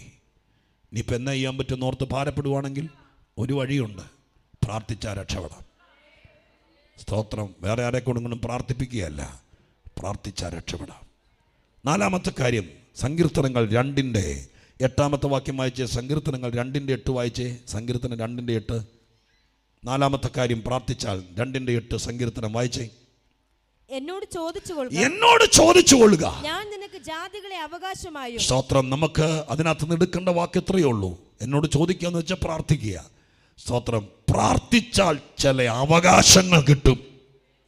സ്തോത്രം. ഹല്ലേലൂയ. നിന്റെ അവകാശമാണ്. നമുക്ക് പല രക്ഷിക്കപ്പെട്ടവന് ഒത്തിരി അവകാശങ്ങളുണ്ട്. ഞാനതിൻ്റെ എല്ലാം കൂടി വാക്കിയെടുത്ത് പെറുക്കി വയ്ക്കാൻ പറ്റിയല്ല. വിവാഹത്തെക്കുറിച്ച് എഴുതിയിരിക്കുന്ന ഒരു അധ്യായമുണ്ട്. വിവാഹത്തെക്കുറിച്ച് എൻ്റെ ഉപദേശങ്ങൾ പറഞ്ഞിരിക്കുന്നത് 1 കൊരിന്ത്യർ 7-ാമത്തെ അധ്യായമാണ്. 1 കൊരിന്ത്യർ 7-ാമത്തെ അധ്യായം. 1 കൊരിന്ത്യർ 7-ാമത്തെ അധ്യായത്തിനകത്ത് സ്തോത്രം, വിവാഹത്തിൻ്റെ കാര്യങ്ങളെക്കുറിച്ചൊക്കെ കടപ്പാടുകൾ, ഉടമ്പടികളൊക്കെ പറഞ്ഞു വരിക. അങ്ങനെ പറഞ്ഞു വരുമ്പോൾ സ്തോത്രം പറയുകയാണ്, 14 അവിശ്വാസിയായ ഭർത്താവ് ഉണ്ടെങ്കിൽ സ്തോത്രം എങ്ങനെ ജീവിക്കണം, സ്തോത്രം, ഭാര്യ അവിശ്വാസിയാണെങ്കിൽ എന്തായിരിക്കണം എന്നൊക്കെ പറഞ്ഞ് 7-ാം അധ്യായത്തിനകത്ത് കടപ്പാടുകൾ നിർവഹിക്കണം എന്നൊക്കെ പറഞ്ഞ് താഴേക്ക് വന്നിട്ട് അതിൻ്റെ 15-ാമത്തെ വാക്യത്തിൽ എഴുതിക്കുന്നു, അവിശ്വാസി വേറെ ഇങ്ങനെ പറയട്ടെ അതിനകത്ത് എഴുതിയിരിക്കുക, എന്നാൽ സമാധാനത്തിൽ ജീവിക്കാൻ ദൈവം നമ്മെ വിളിച്ചിരിക്കുന്നു. സ്തോത്രം. വിവാഹ കാര്യങ്ങൾ എഴുതിയിരിക്കുന്നതിന് ഇടയിൽ ഒരു ഒരു ഒരു ഒരു പ്രത്യേക നിലവാരത്തിൽ എഴുതിയിരിക്കുക. കാര്യമൊക്കെ ശരിയാണ്. ജീവിത പങ്കാളി വിശ്വാസിയാണോ അവിശ്വാസിയാണോ, അങ്ങനെയാണോ ഇങ്ങനെയാണോ എന്നൊക്കെ. പക്ഷേ മൊത്തത്തിൽ വിവാഹ ജീവിതത്തിൻ്റെ കണ്ടൻ്റ് ഒരു ക്യാപ്സൂളിനകത്ത് ഒതുക്കി പൗലോസ് പറയുകയാണ്, നിങ്ങളെ രണ്ടുപേരെയും കൂടി ഒരുമിച്ച് ജീവിക്കാൻ വേണ്ടി വിവാഹത്തിലൂടെ കുടുംബത്തിലേക്ക് കയറ്റിവിട്ടത് സ്തോത്രം 1ഉം 2ഉം പറഞ്ഞ് സമാധാനം കളയാനല്ല, സമാധാനത്തിൽ ജീവിക്കാനുള്ള വിളിയാണ് വിവാഹം.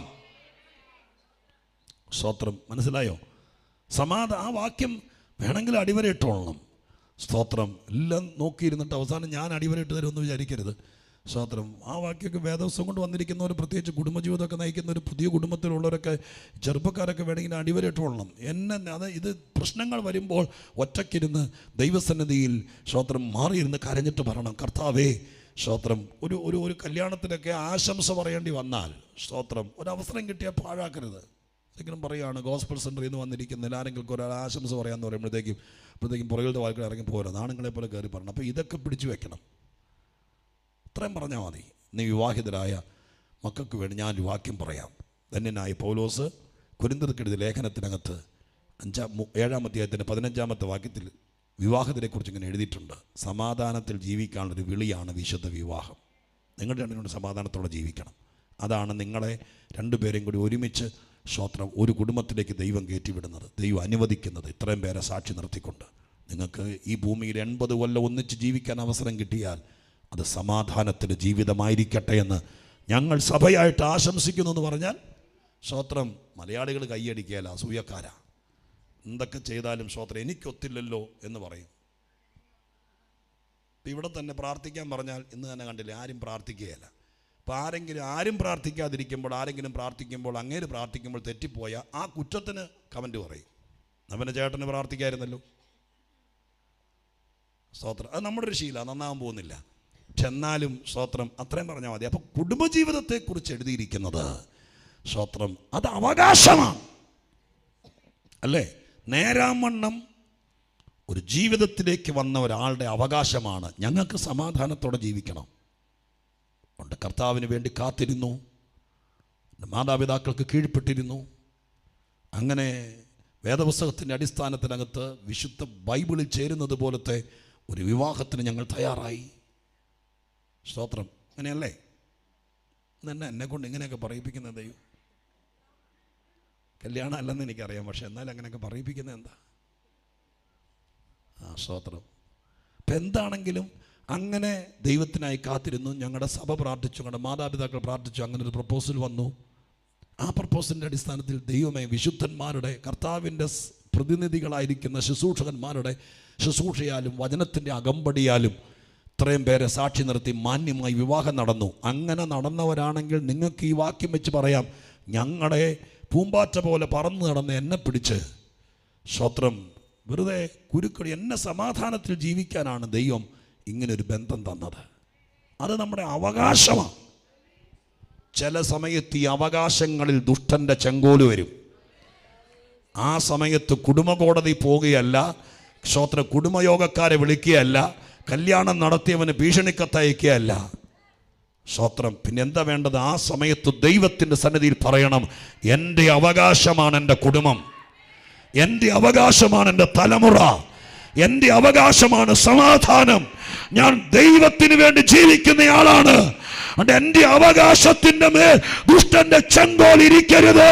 ഈ പുസ്തകത്തിൽ സ്തോത്ര ലോകത്തിലെ ഏത് കോടതിയിലെ പീനൽ കോഡിനേക്കാൾ ശക്തമായ ദൈവത്തിന്റെ വചനം പഠിപ്പിക്കുന്നു, നിങ്ങളെ ഒന്നാക്കിയത് സമാധാനത്തിൽ ജീവിക്കാനാണ്. അത് ഞാൻ ക്ഷമിച്ചു നോക്കി, പുറത്തു നോക്കി, താണു നോക്കി, കെഞ്ചി നോക്കി, ക്ഷമ പറഞ്ഞു നോക്കി, വിനീതമായിട്ട് ഞാൻ സ്തോത്രം നിന്ന് നോക്കി. എന്നെ സമാധാനത്തോടെ ജീവിക്കാൻ അനുവദിക്കുന്നില്ലാത്തത് കൊണ്ട് സ്തോത്രം ഒരു കത്തെഴുതി വെച്ചിട്ട് ആത്മഹത്യക്ക് ശ്രമിക്കുകയോ, ഒരു കത്തെഴുതി വെച്ചിട്ട് ബാഗും തൂക്കി വീട് വിട്ട് പോകുകയോ ചെയ്യുകയല്ല. പിന്നെ എന്ത് ചെയ്യണം? സ്തോത്രം 2-ാം അധ്യായം സങ്കീർത്തനം 2:8 പറഞ്ഞു, സ്തോത്രം എന്നോട് ചോദിച്ചോ, നിനക്ക് അവകാശം ഞാൻ തരാം. അത് നിന്റെ അവകാശമാണെങ്കിൽ എന്നോട് ചോദിച്ചാൽ അത് നിനക്കിരിക്കും.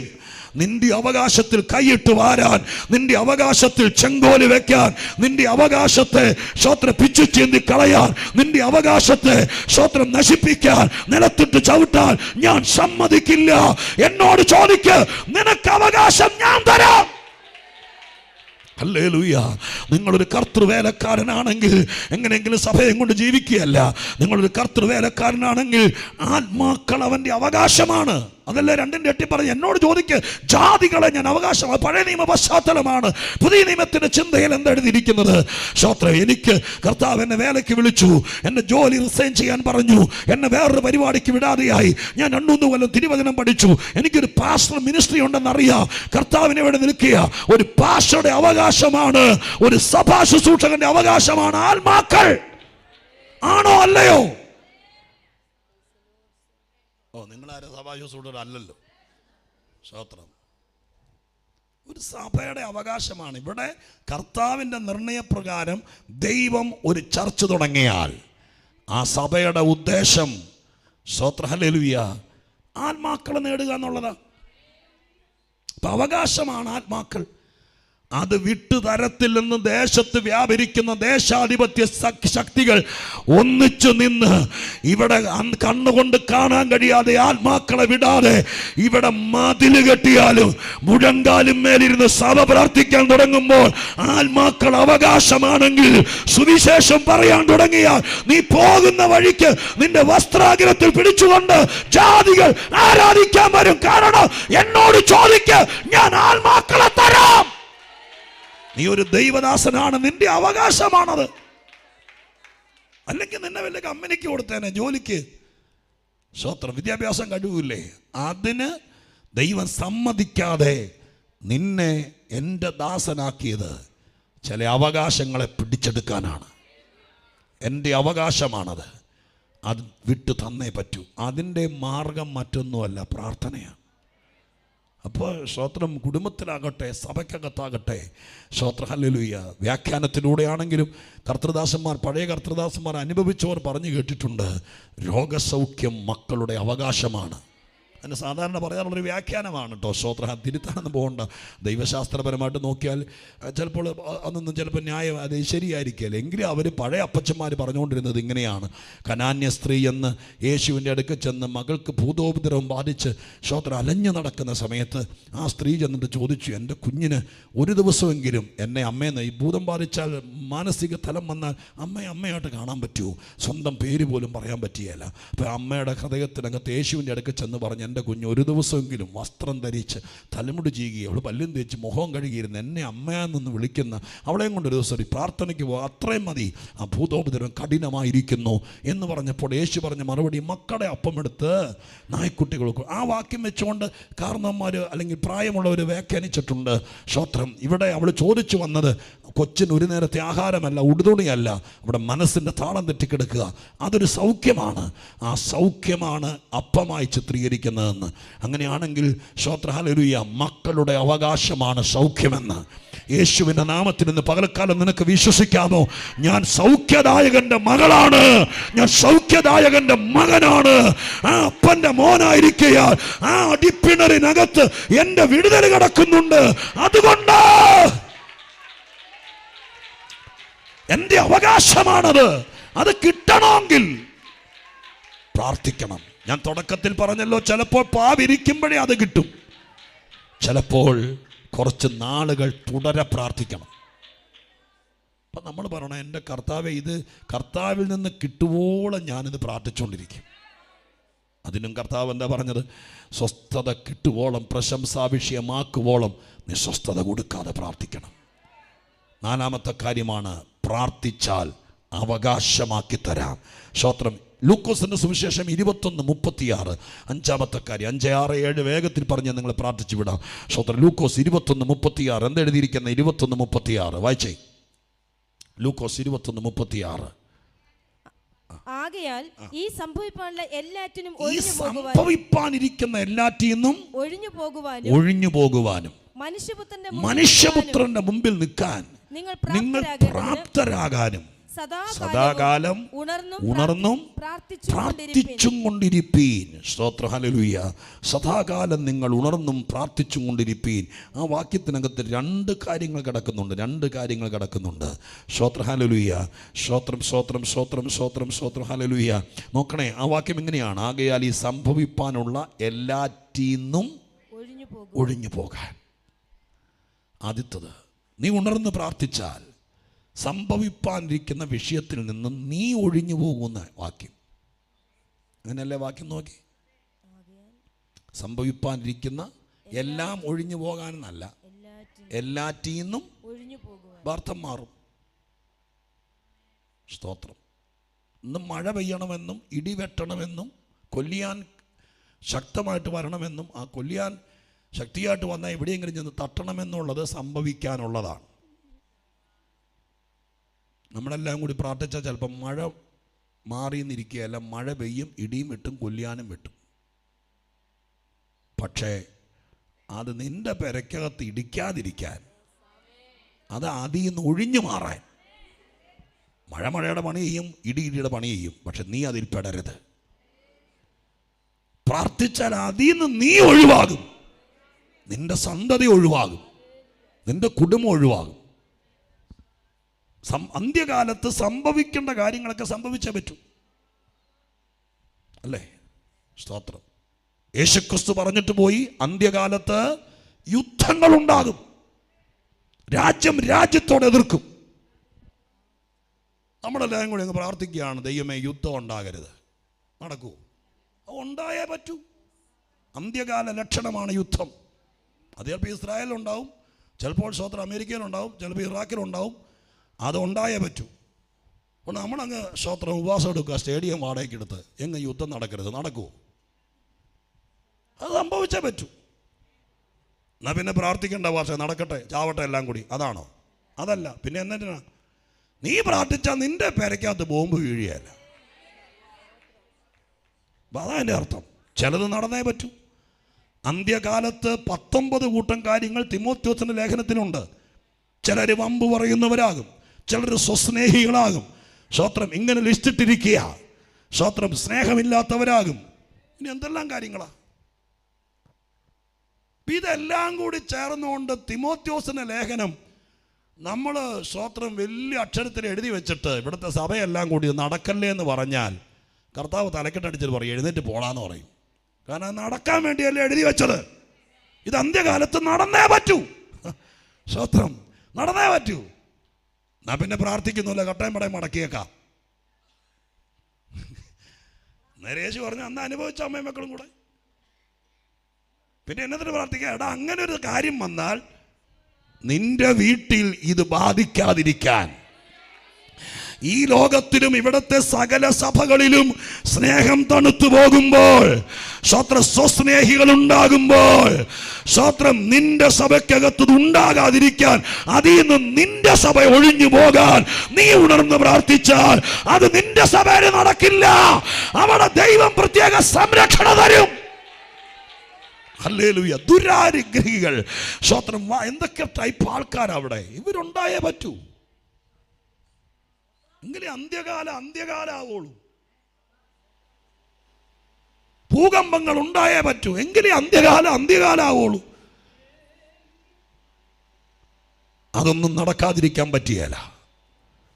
പക്ഷെ നമുക്ക് ചെയ്യാൻ പറ്റും. കർത്താവേ, അങ്ങ് വരുന്നതിനേക്കാൾ മുമ്പ് ചില കാര്യങ്ങളൊക്കെ നടക്കും. അത് എഴുതി കഴിഞ്ഞു. ഞങ്ങളിനി എന്ത് ചെയ്യുന്നോർത്ത് നെഞ്ചത്തടിക്കുമ്പോൾ കർത്താവ് വന്നിട്ട് പറയും, നീ പടയ്ക്കാതിരിക്കുക, നീ വന്ന് പ്രാർത്ഥിക്കുക. യുദ്ധമൊക്കെ അവിടെ നടക്കും. നിൻ്റെ കുഞ്ഞ് പാർക്കുന്ന ആ ബിൽഡിങ്ങിൻ്റെ പരിസരത്തേക്ക് സ്തോത്രം ഒരു എന്താ പറയുക, മിസൈലിൻ്റെ കുപ്പിച്ചീള് പോലും വന്ന് വീഴുകയല്ല. പ്രാർത്ഥിച്ചാൽ അതങ്ങ് ഒഴിഞ്ഞു പൊക്കോളും. യേശുവിൻ്റെ നാമത്തിൽ പകർച്ചവ്യാധികൾ ഉണ്ടാകും. അതൊക്കെ അന്ത്യകാലത്തുണ്ടാകും. നമ്മുടെ സഭയിൽ നിന്ന് ഒത്തിരി പേർ ലോകത്തിൻ്റെ നാനാഭാഗത്ത് അവിടെയൊക്കെ ഉണ്ടാവും. ഇനിയിപ്പോൾ നമ്മളിവിടെ നിന്നുകൊണ്ട് പ്രാർത്ഥിച്ചുകൊണ്ടിരുന്നാൽ ലോകത്തിലേക്ക് വരണ്ട മാരക രോഗങ്ങളൊന്നും വരാതിരിക്കില്ല. അതൊക്കെ വിധി വന്നുപോയി. ഇനി ഞങ്ങൾ എന്ത് ചെയ്യും? സ്തോത്രം. ഒറ്റ കാര്യമുള്ളൂ, നിന്റെ പ്രിയപ്പെട്ടവരോ കുഞ്ഞുങ്ങളോ പോയിരിക്കുന്ന സ്ഥലത്ത് സ്വർഗസ്ഥനായ ദൈവം ഒരു കവചം തീർക്കും. പ്രാർത്ഥിക്കുമ്പോൾ ഒരു മതിൽക്കെട്ടുണ്ടാകും. അതിനകത്ത് കയറി ഒരു വിഷയം ഉണ്ടാകാതിരിക്കാൻ സ്തോത്രം സംഭവിപ്പാനിരിക്കുന്ന എല്ലാറ്റിൽ നിന്നും ഒഴിഞ്ഞു പോകും അവര്. നീ പ്രാർത്ഥിച്ചാൽ അതിൽ നിന്ന് ഒഴിഞ്ഞു പോകും. ആ വാക്യത്തിൻ്റെ അടുത്ത കാര്യം ഇതാണ്, പ്രാപ്തനാകാം. മനുഷ്യപുത്രൻ്റെ മുമ്പിൽ നിൽക്കാന്നോടെ എഴുതിയിരിക്കുന്നത്. ഏറ്റവും വലിയ സ്തോത്രം യോഗ്യത, ഏറ്റവും വലിയ യോഗ്യത യേശുക്രിസ്തുവിൻ്റെ മുമ്പിൽ നിൽക്കുക എന്നുള്ളതാണ്. ഞാനിങ്ങനെ പറയാറുണ്ട്, ദൈവത്തിൻ്റെ മുമ്പിൽ നിൽക്കാൻ നിനക്ക് പ്രാഗൽഭ്യം ഉണ്ടെങ്കിൽ ഏത് സാത്താൻ്റെ മുമ്പിൽ നിൽക്കാം. സാത്താൻ്റെ മുമ്പിൽ നിൽക്കലല്ല ഏറ്റവും പാട്. വലിയ പാടാണ്. ഈ കളിയും കൊണ്ടൊന്നും അവിടെ നിന്ന് ഇപ്പോഴും നടക്കുകയല്ല. എൻ്റെ 6 പ്രസംഗം കൊണ്ട് നിങ്ങൾ അങ്ങോട്ട് ചെന്ന് കഴിഞ്ഞാൽ ചിലപ്പോൾ സ്തോത്രം അതൊന്നും നടക്കുകയില്ല. അവിടെ നിൽക്കണമെങ്കിൽ അതിൻ്റെ യോഗ്യതയുണ്ട്, അതിൻ്റെ വിശുദ്ധിയുണ്ട്, അതിൻ്റെ തനിമയുണ്ട്. അതുകൊണ്ടാണ് ഏലിയാവിനോട് ദൈവം പറഞ്ഞത്, നീ ഇസബേലിനെ പേടിച്ച് പെരക്കകത്ത് ഗുഹയ്ക്കകത്ത് കയറാതെ എൻ്റെ മുമ്പിൽ നിൽക്ക്. എൻ്റെ മുമ്പിൽ നിൽക്കാമെങ്കിൽ പിന്നെ നിനക്ക് ആരുടെ മുമ്പിൽ നിൽക്കാലോ. സ്തോത്രം. ദൈവം മുമ്പിൽ നിൽക്കുക എന്ന് പറയുന്നത് വലിയ കാര്യം. അതിന് പ്രാപ്തി വേണം. ആ പ്രാപ്തി ഉണ്ടാകുന്നത് സ്തോത്രകാഴ്ച കൊടുത്തോ, ദശാംശം കൊടുത്തോ, വാഴക്കൊല വെട്ടുമ്പോൾ ഒരു വെടന പാസ്റ്റക്ക് കൊടുത്തൊന്നും ആ പ്രാപ്തി ഉണ്ടാവുകയില്ല. അത് പ്രാർത്ഥനാ മുറിയിലിരുന്ന് സ്തോത്രം നിന്റെ അശുദ്ധി നീക്കി പ്രാർത്ഥിച്ച് തേജസ്സിന്റെ വസ്ത്രം ധരിക്കുന്നത് പോലെ തേജസ്സിന്മേൽ തേജസ് പ്രാപിച്ച അതേ പ്രതിമയായെങ്കിലേ അവിടെ നിൽക്കാൻ പറ്റുള്ളൂ. അത് പ്രാർത്ഥിച്ച് പ്രാർത്ഥിച്ച് നേടണം. കുറവുകൾ വരുമ്പോഴൊക്കെ ദൈവത്തോട് പ്രാർത്ഥിച്ച് നേടണം. ഇത് സ്തോത്രം ഹല്ലേലൂയ 5-ാമത്തെ കാര്യമാണ്. സ്തോത്രം. ഇത് 6-ാമത്തെ കാര്യം വായിച്ചേ. മത്തായിയുടെ സുവിശേഷം 17:21. മത്തായിയുടെ സുവിശേഷം 17-ാം അധ്യായത്തിൻ്റെ 21-ാമത്തെ വാക്യത്തിൽ ആമുഖത്തിലൊന്ന് പറഞ്ഞതാണ്, എന്നാലും ഒന്ന് പറഞ്ഞാട്ടെ. 17:21 മത്തായിയുടെ സുവിശേഷം എഴുതിയിരിക്കുന്നത് 6-ാമത്തെ കാര്യം എന്താ പറഞ്ഞിരിക്കുന്നത്? നിങ്ങൾക്ക് കടുകുമണിയോളം വിശ്വാസമുണ്ടെങ്കിൽ ഈ മലയോട് ഇവിടെ നിന്ന് അങ്ങോട്ട് നീങ്ങുക എന്ന് പറഞ്ഞാൽ അത് നീങ്ങും. നിങ്ങൾക്കൊന്നും അസാധ്യമാകുകയുമില്ല. എങ്കിലും പ്രാർത്ഥനയാലും ഉപവാസത്താലും അല്ലാതെ ഈ ജാതി നീങ്ങിപ്പോകുന്നില്ല. അപ്പൊ 6-ാമത്തെ കാര്യം, പ്രാർത്ഥിച്ചാൽ ചിലത് നീങ്ങിപ്പോക്കോളും. നമ്മളെ അങ്ങ് ബുദ്ധിമുട്ടിക്കുക, അസഹിഷ്ണുതപ്പെടുക, കാണുമ്പോഴെല്ലാം നമുക്കൊന്ന് വിഷമ, ഒരു കാര്യമില്ല, അത് ചുമ്മാ ചെയ്യുക. നമുക്ക് പറയാൻ പറ്റിയല്ല, നാളെ ഞാൻ വരുമ്പോൾ നീ ഇവിടെ കാണരുതെന്നും പറയാൻ പറ്റിയല്ല. പറഞ്ഞാൽ എൻ്റെ നടപടി വേറെയാണ്. ആരെയാ നമ്മളെ ഈ ബുദ്ധിമുട്ടിക്കുന്ന സംഭവം? അതിനൊരു മാർഗമുള്ളൂ. ആരോടും പറയണ്ട. ദൈവത്തോട് പ്രാർത്ഥിക്കുമ്പോൾ ആരും പറയാതെ ദുഷ്ടൻ തന്നെ ഓടിപ്പോകുന്നൊരു വാക്ക് നിങ്ങൾ വായിച്ചിട്ടുണ്ടോ? ബൈബിളുള്ളതല്ലേ? സ്തോത്രം. ഇതിന് നമ്മൾ വാലയിൽ പന്തവും കൊളുത്തി പണ്ട് ഗിദെയോൻ ചെയ്ത പരിപാടി കൊണ്ട് സ്തോത്രം നമ്മളെ ആരണ്ടും കണ്ണുരുട്ടി കാണിച്ചെന്ന് പറഞ്ഞാൽ അന്ന് വാലയിലൊരു പന്തം വെച്ചു. അന്ന് മുതൽ നമ്മൾ ഈ പന്തം കൊണ്ട് നടക്കുക. സ്തോത്രം. വാലയെ പന്തം വെച്ചൊക്കെ ഗിദെയോനാ, അത് വിശ്വാസിയുടെ അല്ല, കുറുക്കൻ്റെയാണ്. സ്തോത്രം. ശിംശോൻ അത് കുറുക്കൻ്റെയാണ്, വിശ്വാസിയുടെ വാലയിലല്ല പന്തം കിട്ടുന്നത്. അപ്പം അതിനൊരു വഴിയുള്ളൂ. നീ ദൈവത്തോട് പ്രാർത്ഥിക്കുമ്പോൾ ചില കാര്യങ്ങൾ തന്നെ ഒഴിഞ്ഞു പോകും. സ്തോത്രം. സങ്കീർത്തനത്തിൽ വേറൊരു വാക്യമുണ്ട്, ഞാൻ ഇങ്ങോട്ട് വന്നപ്പോൾ ദുഷ്ടൻ സ്വദേശിയായ പച്ചവൃക്ഷം പോലെ തഴച്ചു നിൽക്കുന്ന കണ്ടു. പിന്നെ തിരിച്ചു ചെന്നപ്പോൾ അയ്യോ, സ്തോത്രം. സ്വദേശിയായ പച്ചവൃക്ഷം എന്ന് പറയാൻ കാരണം എന്താ? ഇപ്പം നമ്മുടെ ഈ മണ്ണിൽ ഈ മണ്ണിലൊക്കെ ആണെങ്കിൽ തെങ്ങോ വാഴയൊക്കെ സ്വദേശിയാണ്. ഇവിടുത്തെ ഇപ്പം നമ്മുടെ നാട് എങ്ങാണ്ട് വന്നായിരിക്കും, പക്ഷേ ഇപ്പം നമ്മുടെ നാട്ടിലെ സംഭവം ഇതെല്ലാം. സ്തോത്രം. ഇത് സ്വദേശിയാണ്. ഇവിടെ ചുമ്മാ കൊണ്ട് നട്ടാൽ മതി, അതിൻ്റെ ചൂടിലേക്ക് ആരും ചെന്നില്ലെങ്കിലും തേങ്ങ ഉണ്ടായിക്കോളും സ്വദേശിയായി. പക്ഷേ സൗദി അറേബ്യ കൊണ്ട് ഈ തെങ്ങ് നട്ടാൽ, വാഴ നട്ടാൽ സ്വദേശിയല്ല, പിടിക്കുകയല്ല. അപ്പോൾ ചില ദുഷ്ടനൊക്കെ അങ്ങ് സ്വദേശിയായ പച്ചവൃക്ഷം പോലെ എന്ന് പറഞ്ഞാൽ ഇവൻ ആരാണ് ഈ വെള്ളം ഒഴിച്ചു കൊടുക്കുന്നത് നമുക്ക് ഓർന്നു, അതുപോലെ തഴച്ചു വളരും. പക്ഷെ പ്രാർത്ഥിച്ചാൽ തിരിച്ചു ചെല്ലുമ്പോൾ അവനവിടെ കാണുകയില്ല. ചില വിഷയങ്ങൾ, ഞാൻ ആരെയും സ്തോത്രം മനുഷ്യനെയും നിങ്ങൾ അയൽക്കത്തേരെ ഉദ്ദേശിച്ചുകൊണ്ടെന്നല്ല കേട്ടോ, ചില അസ്വസ്ഥപ്പെടുത്തുന്ന വിഷയങ്ങളുണ്ട്, ചില നീചമായിരിക്കുന്ന പ്രവൃത്തികളുണ്ട്. സ്തോത്രം. നമ്മളെ നന്നാക്കാൻ വേണ്ടി ദൈവം നിർത്തിയിരിക്കുന്ന ആളുകൾ കാണും, അവരെ അക്സെപ്റ്റ് ചെയ്യുക, ഞാൻ ചീത്തയായി പോകാതിരിക്കാൻ വേണ്ടി. പൗലോസിനോട് പറഞ്ഞില്ലേ, നീ നിഗളിക്കാതിരിക്കാൻ വേണ്ടി ഞാൻ സാത്താൻ്റെ ദൂതനെ ശൂലം കൊടുത്ത് നിർത്തിയിരിക്കുക. നീ എത്ര പ്രാർത്ഥിച്ചാലും ദൂതനെ ഞാൻ പിൻവലിക്കുകയില്ല. 3 വട്ടം പ്രാർത്ഥിച്ചു, ഇനി മേലെ പ്രാർത്ഥിക്കേണ്ട, നീ മര്യാദയ്ക്കാണെങ്കിൽ ഞാൻ കൃപ തരാം. അതിനത്രയേ ഉള്ളൂ. ചില ആൾക്കാരെ നിർത്തിയിരിക്കുന്നത് നീ നന്നാവാനാ, ഞാൻ നന്നാവാനാ. സ്തോത്രം. അപ്പം നന്നാവുക എന്നുള്ളതല്ലാതെ വേറൊരു മാർഗം അതിൻ്റെ മുമ്പിലില്ല അതിനു വേണ്ടി. പക്ഷേ അസാധാരണമായിരിക്കുന്ന പ്രശ്നങ്ങളുണ്ടെങ്കിൽ നമ്മൾ പ്രാർത്ഥിക്കുമ്പോൾ യേശു പറഞ്ഞു അതങ്ങ് നീങ്ങിപ്പോക്കോളും. ചില വിഷയങ്ങൾ കൺമുമ്പിൽ നിന്നോ ശരീരത്തിൽ നിന്നോ ജീവിതത്തിൽ നിന്നോ എവിടെ നിന്നാണോ അവിടെ നിന്ന് നീങ്ങിപ്പോകണമെങ്കിൽ അതിനും പരിഹാരം പ്രാർത്ഥനയാണ്. 7-ാമത്തെ കാര്യം കൂടി പറഞ്ഞ് ഞാൻ അവസാനിപ്പിക്കാം. മർക്കോസിന് സുവിശേഷം 13-ാം അധ്യായത്തിൻ്റെ 19-ാമത്തെ വാക്യം വായിച്ചേ. സ്തോത്രം. മർക്കോസ് 13:19 വായിച്ചേ. 13:19.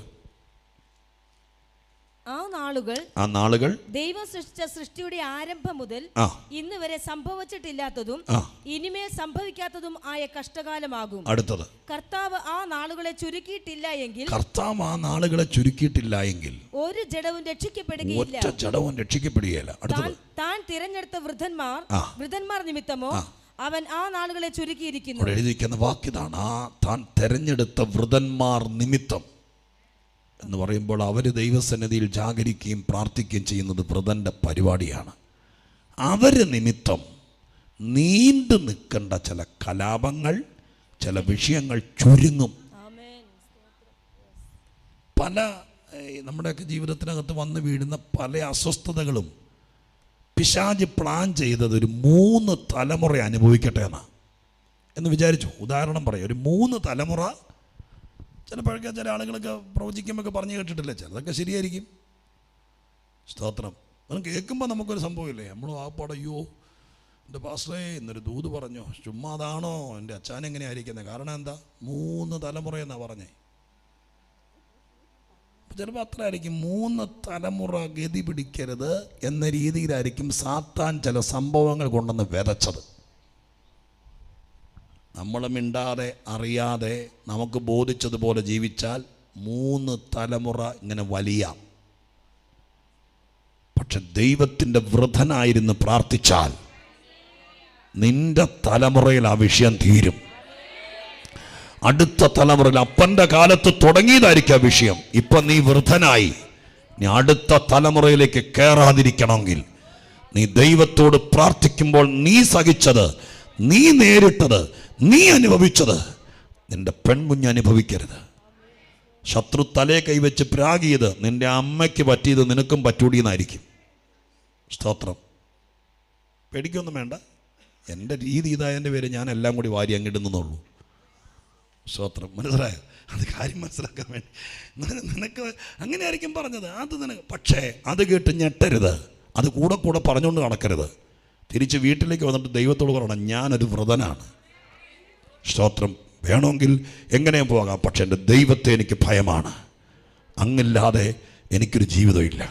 അങ്ങയ്ക്ക് വേണ്ടി ജീവിതം മാറ്റി വെച്ചയാളാണ് ഞാൻ. എൻ്റെ യേശുവിൻ്റെ നാമത്തിൽ പറയുന്നു, അവരതിൻ്റെ പുറകിൽ എന്തൊക്കെ കളി കളിച്ചിട്ടുണ്ടെങ്കിലും സ്തോത്രം, ഞാൻ തീയിൽ വീണതുപോലെ ഇച്ചിരി തൂവലും സ്തോത്രം എന്തൊക്കെയാ ഇതൊക്കെ കരിഞ്ഞു എൻ്റെ ജീവിതത്തിൽ. പക്ഷെ എൻ്റെ തലമുറയെ തൊടാൻ അനുവദിക്കരുത്. 3 തലമുറ നീണ്ടു നിൽക്കേണ്ട കാര്യങ്ങളെ നിന്റെ തലമുറയിൽ തീർക്കും. നീ വൃദ്ധനാണെങ്കിൽ, പ്രാർത്ഥിക്കുന്നവനാണെങ്കിൽ ആ നാളുകൾ ചുരുങ്ങും. പ്രാർത്ഥിച്ച് ചുരുക്കണം. സ്തോത്രം. ആ ജീവനാന്തം സഹിക്കണം. ഒരു തലമുറയിൽ നിന്ന് ആരെങ്കിലും ഒരാള് എന്നും സ്തോത്രം ഡിപ്രഷനിലായിരിക്കണം എന്നൊക്കെയുള്ള ജനിതകമായിട്ട് പല കാര്യങ്ങൾ നോക്കുമ്പോൾ പരമ്പരാഗതമായിട്ട് ഇതൊക്കെ നമുക്ക് പഠിച്ചാൽ മനസ്സിലാക്കാൻ പറ്റും. ഇവിടെ നമ്മുടെ കൺമുമ്പിലുണ്ട്. പക്ഷെ അതിനെ ഇങ്ങനെ വന്ന് ഭവിച്ച് കഴിയുമ്പോഴേക്കും ഡോക്ടർ ചോദിക്കും, പാരമ്പര്യമായിട്ടുണ്ടോ?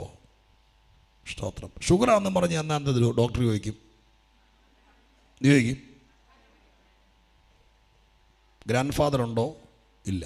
അദ്ദേഹം എത്ര വയസ്സിലാണ് മരിച്ചേ? 96. ഷുഗർ വന്നാണോ മരിച്ചേ? ആന്നു. അപ്പനുണ്ടോ? ഉണ്ട്. അദ്ദേഹത്തിന് എത്ര വയസ്സാണ്? 70. അദ്ദേഹത്തിന് ഷുഗറുണ്ടോ? 40-ാം വയസ്സിൽ തുടങ്ങിയതാണ്. മൂന്നാമത്തെ ചോദ്യം, നമുക്ക് എത്ര വയസ്സായി? നമുക്ക് 38. എന്നാ തുടങ്ങിയത്? 38 തുടങ്ങി. ഇപ്പോൾ ഡോക്ടർ എഴുതി വെച്ചു. സ്തോത്രം. ഇതിങ്ങനെ തലമുറയായി നിൽക്കും. നമ്മളതിന് ആമീനും പറഞ്ഞു, ഒരു കെട്ട് മരുന്നും മേടിച്ചു. പിന്നെ നിൻ്റെ മോക്ക് ഇരിക്കട്ടെ, നിനക്ക് 34-ാമത്തെ വയസ്സ് നിൻ്റെ മോക്ക് ഇരിക്കട്ടെ. അതിന് പകരം പറയണം, ശരിയാണ്, പക്ഷെ ഈ നാളുകൾ ചുരുങ്ങണം. ഇവിടെ വന്ന് അങ്ങേര് പറഞ്ഞത് സത്യമാണ്, അതെനിക്ക് മനസ്സിലായി. എൻ്റെ ഗ്രാൻഡ് ഫാദർ, എൻ്റെ ഫാദർ, ഞാൻ. പക്ഷേ ഞാൻ ഇവിടെ വെച്ച് യേശുവിന്റെ ചോരയാൽ വിടുതൽ പ്രാപിച്ച വൃതനാണ്. ഇവിടെ വെച്ച് കുഞ്ഞാടിന്റെ ചോരയാൽ അതിവിടെ സ്റ്റോപ്പ് ചെയ്യുക. ഇനി ഇതിനപ്പുറത്തേക്കില്ല. ആ നാളുകളെ ചുരുക്കണം. ഇതിനെല്ലാം കൂടി ഒറ്റ വഴിയുള്ളൂ, പ്രാർത്ഥന. 7 കാര്യങ്ങൾ ഞാൻ പറഞ്ഞു. പ്രാർത്ഥിച്ചാൽ കർത്താവ് ചിലത് ചെയ്യും. പ്രാർത്ഥിച്ചാൽ സ്തോത്രം നിങ്ങൾക്ക് ചിലത് കിട്ടും. പ്രാർത്ഥിച്ചാൽ നീ രക്ഷപ്പെടും. പ്രാർത്ഥിച്ചാൽ നിന്റെ അവകാശം നിനക്ക് അനുഭവിക്കാൻ പറ്റും. പ്രാർത്ഥിച്ചാൽ സ്തോത്രം നീ ചില വിഷയത്തിൽ നിന്ന് ഒഴിഞ്ഞു പോകും, നീ പ്രാപ്തനാകും. പ്രാർത്ഥിച്ചാൽ ചില കാര്യങ്ങൾ നീങ്ങിപ്പോക്കോളും. പ്രാർത്ഥിച്ചാൽ ലോങ് ടൈമിൽ നിൽക്കേണ്ട ചില കാര്യങ്ങൾ ചുരുങ്ങിക്കോളും. ഈ 7 കാര്യങ്ങൾ കിട്ടിയാൽ തന്നെ ജീവിതം ലോട്ടറി അടിച്ചേക്കാൾ ഭംഗിയായി. ഇതിനെല്ലാം പ്രാർത്ഥന കൊണ്ട് നടക്കും. എന്നെ കേട്ട പ്രിയപ്പെട്ടവരെ, ഞാൻ നിങ്ങളെ അനുഗ്രഹിച്ച് ആശംസിച്ച് വിടുകയാണ്. ജീവിതത്തിൽ മുന്നോട്ട് പോകുമ്പോൾ നിങ്ങൾ നാളുകളിൽ എവിടെയാണെങ്കിലും സ്തോത്രം നിങ്ങൾ പറ്റുമെങ്കിൽ ഈ 7 കാര്യങ്ങൾ എഴുതിക്കൊണ്ടു പോകണം.